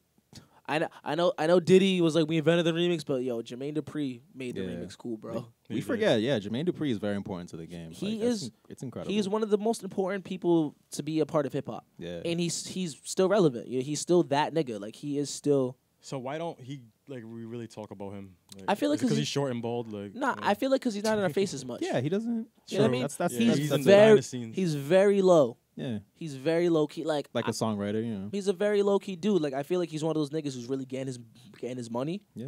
Producing living and his just, life. he's always been low though too. Like, but like remember when he was in our face all the time, we'd see him like when he was in the videos and he was screaming so deaf. We talk about him. I feel like he's like, you know what? Let me just get this behind the scenes money. Yeah. Let me get this Mariah Carey record real quick. Chill, them songwriter credits. Let me get this That money, that and bag he's is kids nice. too, so I feel like he really laid back. I was like, because Jermaine Dupri is one of those niggas who can walk through the mall. And not everyone's gonna go fucking ballistic. No, he can fly low. You know what I mean? Especially this day and age where it's a bunch of just kids coming out. So I feel like we don't talk about him enough because he's not in our face enough. But it's like when you sit there and like name everything he's done, he's a bona fide legend. He's the second person to be inducted. First being Jay. Yeah, Jay was like last year too. Yeah, that's fucking crazy. Yeah. So the second hip hop person to be inducted. I think the third person should be Quentin Miller. Songwriters Hall. of Honestly, Fame. give I'm it 5 just years. saying. Give it 5 Give it years. years. And, Just he'll be in saying. contention. He'll be in contention. There'll be Get my talks. boy in there. He'll be like T.O. It'll take a minute, but he'll get into the Hall of Fame. Since we were talking about the Super Bowl earlier and you said Atlanta, I think Jermaine Dupri should do the halftime show. Like he should be a part of it. And then get Nigga, just because it's in Atlanta. Atlanta, yeah. There should be a moment. Whoever the big artist Okay. is, Okay. whoever the big artist is, they need to bring out Jermaine Dupri like we brought out Missy Elliott, and we got to hear "Welcome to Atlanta" in the new Mercedes arena. I need that. That'd be crazy. I just feel like these ideas is mostly appealing to black people. Oh, yeah, for sure. You get what I'm saying? We got to think about the demographic. It gotta be something that's way more balanced. But it's also in Atlanta, my nigga. Like Atlanta is like the blackest place in the world, bro. True, but all people from all around Georgia would be going. But Missy Elliott too, though. Yeah. They brought up Missy Elliott. We get like I'm saying it for like I don't give a fuck if it's a black thing. It's a culture thing. That's like he just got inducted to the Songwriters Hall of Fame, not the Rap Hall of Fame. No, that's true, but you get what I'm saying. Like I just feel like I understand it where needs you're to- coming from. Yeah. It needs to be something like Do a bunch of like white people that can afford to get in the Super Bowl here. Welcome to Atlanta. Like, yeah, the culture is very important. I get that, but I just feel like certain artists, like with Missy, she wasn't. Who was the main person? It was Katy Perry. Yeah. Exactly. Yep. So she brought on Missy, who has a lot of mainstream hits. So does You know what Jermaine I Dupri, mean? though. Yeah, he does, but it's just like. No, I get what you're saying. Like, does it hit every? Does it check every check mark? I get you. But Welcome to Atlanta is a smash. So if he were to come out, it needs to be more the Usher side of things. Oh, You know what I don't think he should do the halftime Nah, show. I like, think just someone have should a bring him play. out. Yeah, bring him out. Oh no! I don't think he should the main. No. I think okay. he should be like the Like how it works, like how they brought Missy out. Yeah. It's like surprise. Like, yo, Atlanta, you ready? Then short ass Surprise. Jermaine Dupri comes out of nowhere. Or he introduces who's coming And he does out Welcome and- to Atlanta. Oh, I need Something. Jermaine Dupri doing something at the Super Bowl next year because it's in fucking Atlanta and nothing's more Atlanta than Jermaine Dupri. That's true. That's all. You know what I mean? I don't. You know what I mean? Because he's important, and I feel like we need to appreciate the fact that not only was he a part of this culture, he's still active. Yeah. He's still always looking for the next. He does the growing up hip hop show. He's always looking for the next new artist. That's true. That's true. He somehow still manages to defend Bow Wow. So he seems to be a very loyal human being. That Shab Moss comeback is You know what I mean? It's very apparent. He's on some shit. So I think Jermaine Dupri is a national treasure, and we must protect him at all costs because he probably has amazing stories. That nigga's worked with facts. everybody. Facts. True. You know what I mean? He's a nigga that we need to care about more, just more than hip hop, because he gave us more than hip hop. He gave us Mariah Carey's best albums. Yeah. Yeah. Another national treasure that recently, it was his birthday recently. It's Bob Marley. Boom. Bada bing, bada boom. Treasure of a few nations. Actually. You're the Bob Marley expert. A few nations. So You're first the Bob and Marley foremost, expert. Rest in peace. Happy birthday from beyond. Word. And how we Now, how I feel about Bob, he's one of my favorite artists of all time. The Wailers, period, is my favorite music group of all time. You got Bunny Wailer, Bob Marley, and Peter Tosh, and a bunch of... Peter Tosh is that fucking nigga. I love Peter Tosh, you know what I mean? And a bunch of people that did the instruments, the beats, all of that. Yeah. And I feel like this generation needs to get way more hip to Bob Marley. And even the last generation does too. Because it seems like somewhere along the line, maybe because he was a Pan-Africanist, maybe it was because he tried to fight for justice and rights and things like that. Somewhere along the line, his image turned into a weed smoker. He's a stoner. Yeah. And you go to the corner stores, you see all the weed stuff with Bob Marley images on it. Mhm. Well, his family profits off that, so I feel that. But it's just really whack to me how that's all he's really known for amongst this generation. And Yeah. probably I Am Legend did him a justice because now a lot of people know that song, Three Little Birds. Every little thing is gonna be all right. Probably before that song, most kids our age didn't even know, couldn't even name a Bob Marley song. Nah. You know what I mean? So I just really feel like his impact is understated. I think he's one of the greatest songwriters of all time. His generosity was crazy. Some of his feats, like helping end a civil war in Jamaica, isn't spoken of enough. You know, fighting for Zimbabwe and those rights back when they were trying to call it Rhodesia. You know what I mean? Talk About that talk, Rich. colonialism. You know, he's not mentioned enough. Like, and his spreading of the dreadlocks, his spreading of Bob Marley was the first artist to start like smoking weed on album covers, and the rappers do it all the time now. But Bob was because it was so taboo at the time. They did it to sell records. Yeah. It was just like, man, let's get Bob Marley with his dread smoking a spliff on the album cover, which is the Catch a Fire album, and that started a whole trend. Rastafarianism started spreading throughout the Oh, for world. sure. I mean, it started obviously like years before Bob Marley, but I really feel like he popularized it and globalized it. Yeah. You know, the public image of smoking weed, which was so taboo at the time, especially amongst artists, Bob did that. You know, and I just feel like his impact it's understated. His music was incredible. The man, out of the 10 plus albums he got, more than half of them are gems. The rest of them being great or good, you know what I mean? Is just, he needs more credit. And like I said, the fact that he never won a Grammy is insane to me. And I feel like somewhere along the line, there was an attempt to just destroy his image because of what he represented. Yeah, you know? that makes sense. So I feel like that's why to this day, we just know him as that crazy stoner guy with the crazy dreads. Not crazy. Yeah, not crazy, but you know what I mean? He is the radical stoner. He is with- definitely the face of weed. Yes. For sure. Yes. When Like, you think Bob Marley, you think think of weed. weed. That's Well, I know, not us, but like yeah. And it's funny because out of Bob Marley's large discography, he has like 2 songs where he mentions weed. Not even a whole song about weed. Yeah. He has one album that's a little bit of the theme, Yeah. but like it's on one song where he talks about weed on that album. Yeah. And he has the other album where it's on the cover, you know, but that's really it. Bob barely spoke about weed, and he's known for weed. Which is Listen, interesting. man. When the culture wants to paint you a certain way, they'll make it happen. That was good. I don't want to talk. Yeah. How do I follow that? That was phenomenal. Yeah, good job, Rich. He died of cancer, by the way. A lot of people don't seem to know that. But he had melanoma. Oh, man. And that's how he passed. I would think the weed helped that. And his last words were, "Money can't buy life," to his son, Ziggy Marley. So that's dope. Damn, you know a lot. I do. Yeah, man. I love Bob. I love the Wailers. I love reggae. Trust. The man was a revolutionary, yeah. He's also one of the few artists that, like, his music is timeless. Yeah. Like, a lot of his music is timeless. Like, I can play a Bob Marley song 20 years from now for my future kid, if I have one. And I'm sure they'll be like, wow, this is really good. Yeah. There's not too many songs that, like, internally just make you feel good. There's not, like think about how many songs really just make you feel good. Like, even if it's your first time hearing it, like, you're just listening to it and you're just like, wow. Yeah. This just feels amazing. All, like, and I can attest, like, Rich will attest for this. I'm not the biggest Bob Marley song. Like, I probably know more than the common person being around this nigga. Yeah. For those who don't know, I'm with for Rich, sure. like, every day. For sure. So, like, I know a lot of I've records. learned a lot the past few weeks just You know what I mean? talking to him, too, yeah. So, like, I can, like attest, like, his music is incredible. Mm-hmm. Like, it's not, like, he's one of the biggest names in music for a reason. Yeah. His music really is that good.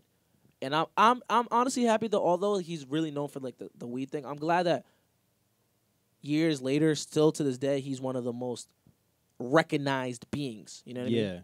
Yeah. At least there's that. Yeah. You know what I mean? There's not too many artists that like I'm sure my baby brother who's 9 will know who knows the name at least. Yeah. You know what I mean? Yeah. Like, because besides Bob Marley, who's another, like, Michael Jackson, Bob Marley, I was gonna say the Michael Beatles. Jackson, the Beatles. Those are artists that we. Jay-Z. Not even really the Beatles. Even less on the Beatles. But Bob Marley and Michael Jackson, like, two names that everyone knows. knows. Like, my grandma knows who Bob Marley is. My great grandma knows who Bob Marley is.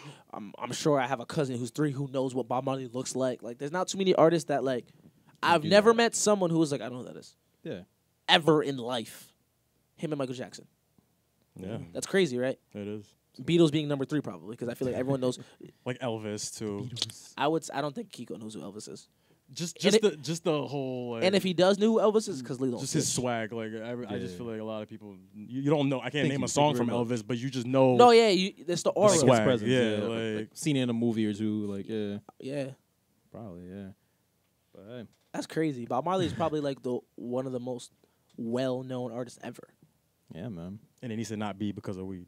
That would be phenomenal. Like, you know what I mean? He's done so much for the world. Which makes me think, like, I feel like since we have the internet, I feel like people should really like educate themselves on the genres that they like.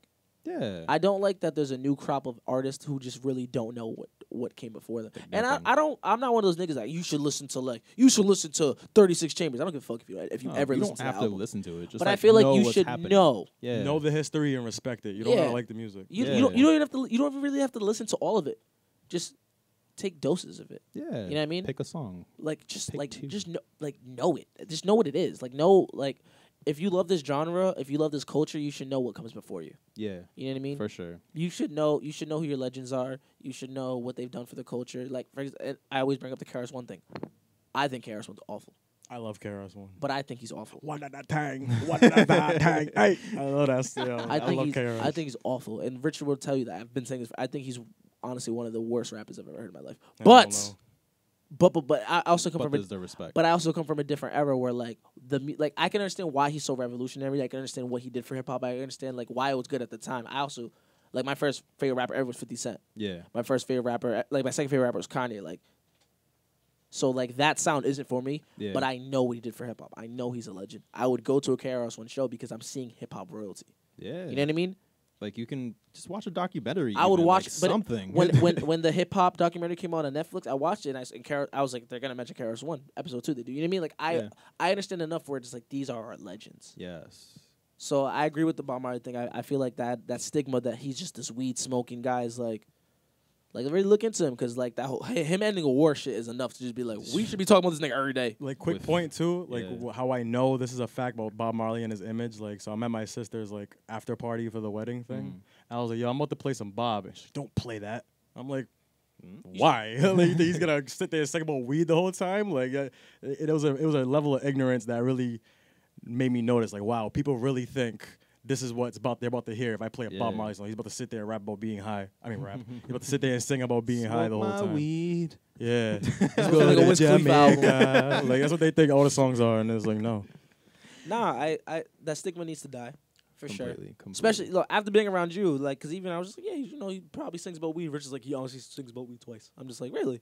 His whole career, barely. One of like, I remember like we kicked it in his whip. This is when he had the Max. Yeah. It was like summer. We were smoking like outside, and he played like a while. And I was like, wow, this is like, it just makes you feel good, dog. It's relaxing. He's very positive. You know what I mean? And then on top of that, I've been to Jamaica. I want to go. When you go to Jamaica Shout and you listen and you hear, they're currently in Jamaica right and now. you hear music from Jamaica in Jamaica, you get it.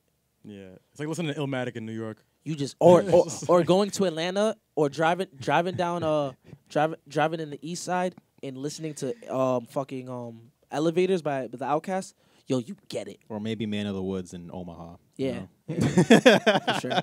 Maybe we gotta take a trip to Nebraska. Yeah. Thank you. or even listening to like any LA artist in LA. Yeah. Because I remember feeling. YG, Nipsey. You understand it. Like, you get it. You understand why, like, in LA, they Nipsey Hussle's king to them. Yeah. Because he makes music that embodies what the fuck's happening. Mm-hmm. Or, you know what I mean? Why are you laughing? Shut up. Nipsey Hussle's king to them. Yeah. That wasn't on purpose. Oh, man. But, you know what I mean? Like, it's one of those things where it's just like, you know what I mean? Like, yo, you go to Jamaica, how laid back it is, how nice people that are there. Then you hear their music and you're just like, fuck. I bet. I remember being at a resort. I was at we left the resort and we're like exploring, like, and you just listen, you hear the music, you're just like, fuck. How can you be mad at a place like this? Like, for real. Yeah. So rest in peace, Bob Marley, and happy birthday. Happy birthday. Clearly missed by the culture, and God bless. So for those who are listening or are gonna listen to this, what are some Bob Marley songs that you would recommend? Give us 3. Just songs, not like. You ever listen to Bob Marley in your spare time, Mike? I can't. I honestly can't give you songs. That's way too hard. Okay. I can give you. You have. So if you were to put him on right now, what's the album? Yes. You're like, sit with this album, please. Just at least get familiar with his greatest hits. Go get the Legends album. Okay. You know what I mean? And once you hear that, you'll find your way to the rest of the music. Trust me, that's how it happened for me, and it's how it'll happen for you. Greatest hits. Also, real quick, since we got a few minutes, tell him about Peter Tosh, because that's a nigga you vouch for heavy. Real quick. I love Peter Tosh. Okay. So in the Wailers, they had Peter Tosh, who was like Malcolm X. Mm-hmm. You had Bob Marley, who was like Martin Luther King as far as their energy went. Mm-hmm. And you had Bunny Wailer, who was like more the spiritual one, right? So Peter Tosh was a lot more aggressive in his message, you know, like a lot like a Malcolm X. Mm-hmm. He was known for like during Jamaica's periods where they'd have riots and stuff. He'd be the guy that he drove a truck into a store so people could go steal, like the poor people. He was that kind of guy, and his music was a lot more militant versus a Bob Marley who was like, let's get along. You know, Peter Tosh was more like different, you know, and. That's a dude that's near and dear to my heart as well, like that people need to get a lot more hip to. He took it upon himself to really try to go on this campaign to legalize marijuana, and that was his thing because Jamaica, ironically, like weed is still illegal there. Yeah. And like back in the day, it was considered like crack, and like he would literally get beat up all the time just for having weed, like to near death, like just for having weed. I didn't know that. Yeah, so. Like they'd break his arm, throw him in a room, torture him, and all of that because of his message, because he was diss like the government and stuff. Mm-hmm. But like because of that as well, and he went on this whole thing to try to legalize weed. Like, that was his campaign, and like a lot of people need to get hip to Peter Tosh as well. And his album No Nuclear War is one of my favorite albums ever. It's an incredible masterpiece. So there you go. Yeah, two albums to get into if you really want to get into the genre, and just the Wailers, honestly. I think that's something we should do every week on the podcast. Pick like a project that's very underrated that you feel like people should listen to more. So real quick before we leave, before we wrap up, what's an album that you feel like people should, an underrated album that you feel like people should listen to and digest and really like, so they can love it like you love it? I feel like people, at least people around me, don't really understand my Miguel fandom as much as like I feel like they can. Okay. And I feel like the first album was like, all right, it's a pop album. That's All I Want Is You, right? That was cool. Yeah, All I Want Is You with the J. Cole record and all that. But the album's called All I Want Is You, right? Yeah, okay. I believe so. So the second album is like Kaleidoscope Dream. Yo, when I got hip to Kaleidoscope Dream, that honestly, like, I didn't even like Miguel at first when he was coming out. Even with like Blue, I was like, all right, that's a cool voice. I like the voice, cool. But then he dropped Kaleidoscope Dream, and I'm just like, damn, this is how an R&B album should kind of really sound like. Word. It's just got all the layers, all the sounds, all the lyrics where it's just like, damn, yo, like I really understand who this person kind of is through this like album. Like it's just an incredible album. It's a classic. It's a classic. What's yours, Cooge? This week for me, I thought the way you was talking, I thought you was gonna pick it, so I'll just pick it for me. Yeah. For me, it's a lot of niggas around me. I'm learning are just like getting into hip hop kind of newer. Yeah. For me, it's Food and Liquor, Lupe Fiasco. Okay. That album. Actually, you know what? I'll let you take that album because I feel like you'll take that album and dive into it a lot more. Not now, but in general. Yeah. So I'm gonna dive into a different album because you probably won't touch it. I'm gonna start with Common's Beat. Okay. That album honestly changed the way Food and Liquor, Late Registration, and Common's B I listened to all around the same time frame, and all those albums really just changed the way I listen to hip hop. And Common's B to me is a flawless album. I'm pretty sure it almost won a Grammy, but it lost Late Registration. That's how stacked that competition was. Like, and to me, like, it was just important for the time. Like, Common was just really rappable, just important things. I feel like that's a grown man album. Yeah. So, like, the 444 drop, Life is Good drop. But I feel like Common is another one of those artists who gave us a really grown man album at a time in his career where he was the OG. Yeah. He is a very underrated rapper. Kanye, that's one of the last projects that really Kanye put his foot in as far as production. It was because Kanye did every fucking beat. And it's just a very soulful experience. Yeah. Every track is incredible. The features are dope. Like, it has a lot of my favorite hip hop songs on it. Just with just the intro alone. I'm a big intro guy, and that's one of my favorite intros ever. So if you take any album from me, definitely listen to Commons B. I talk about the album a lot. Yeah, you do. It comes up a lot actually. So one of my favorite albums. It's literally one of my favorite hip hop albums ever. Album. Okay, so as far as the Bob albums that I gave you guys, give us one more. Y'all ready for this one? Go for it. Bone Thugs and Harmony. Okay. E1999 Eternal. That's the album that got Crossroads and First of the Month on it. Okay. I feel like I was on Instagram and they were like, if you could take a rap group of all time and whatever, who would it be? And they had like G Unit on there, had Dipset, had Woo, it had the Migos, and it had all these names, and they left Bone off there. And I'm just like, yo, their impact is so underrated. Yeah. It's crazy how I feel like they brought a whole new style to the game as far as that rapping fast stuff. So many of today's artists, from ASAP to Kendrick and more, to Migos, to Migos, are heavily inspired by them. Yeah. And that album itself has one of my favorite rap intros ever. And it's a flawless album.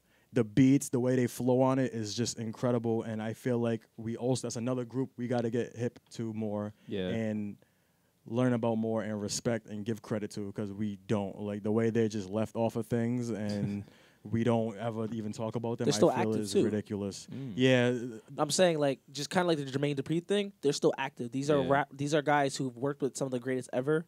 Yeah. That I feel like people should talk to more, because they probably have ill stories. At one point, everyone wanted a Bone feature, from Biggie, Mariah Carey, so on and so forth. Like, everyone, they thought, yeah, they did get a Mariah Carey feature. And they thought at one point that's where rap was everyone was going to start rapping fast like that. Yeah. Like, Bone is also one of the only people, aside from Method Man, who has both a Pac and Biggie feature. Biggie got on their song using their flow, because Biggie thought... Well, you said Bone Thugs is the what? They're one of the only people aside from Method Man, the only people aside from Method Man that both have a Pac and Biggie feature. Alive too, right? Yeah. Well, I think that, period, they're the only Method Man and Bone Thugs and Harmony. Yeah.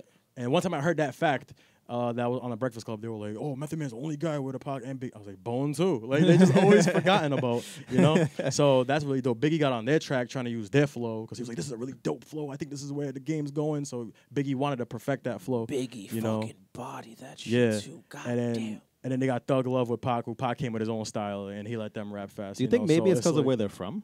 Cleveland, possibly. They repped Cleveland heavy. That was their thing. Yeah. Possibly. I don't really think so, but I think it's the Jermaine Dupri thing. They just became really low key. yeah. They've always been. I feel like even when they were on their stardom, they always seem like a very low key. They have like, I listen to their interviews. They like their older interviews. Yeah. They seem like they were just very low key people. You know what I mean? Yeah, and like Crossroads, like especially when my boy died, like that was a song I used to cry to. Like it's that serious. Like Bone means a lot to me, and like I said, I just feel like we gotta get more hip. You know what's crazy too? They transcend hip hop. They got the Phil Collins feature. That too. They got a Phil Collins. That's how I got hip. You know how I got hip to Bone Thugs? So I'm in Atlanta. Right before we wrap up. Yeah. Uncle Eric. For those who don't know, I have this uncle. I have his uncle. He's a teacher. His name's Eric. He barely listens to hip hop. Yeah. But for whatever reason, and he used to always make us take naps. That was his thing. Like, I don't know. Like, schmack. you go to his house, take a nap. I'm like, all right. All right, So cool. he had this playlist. He had like this cool like back when niggas made mix CDs and shit. Yeah. This really cool playlist with a bunch of like very like slow music. And this was one song. It was a Bone Thugs and Phil Collins song. I remember being like, wow. My And little the home joint, right? Yeah. Take me home. And I remember just being like, wow, this is an awesome record. So like my uncle put me onto Bone Thugs when I was like 6. Shout out to him. Shout out to Uncle Eric for being a good nigga. Yo. Shout out to Uncle Eric. Yeah, if you go to Johnston High School, say what up to my uncle. And before we wrap up, real quick, Quincy Jones, stop being a chatty patty and stop dissing dead people and exposing them. It's not cool. Oh, man. I'm sure we can talk about that next week, and I'm sure he would have made more comments by the time next week comes. Maybe. Who knows? Because he doesn't give a fuck. We'll find out. Nigga called the Beatles the worst musicians ever. We'll find out. But on that note, another week of the Notecast. We're back. Yeah, we are back. Cardi B, Again. I'm back, bitches. I don't want to hear I'm acting different.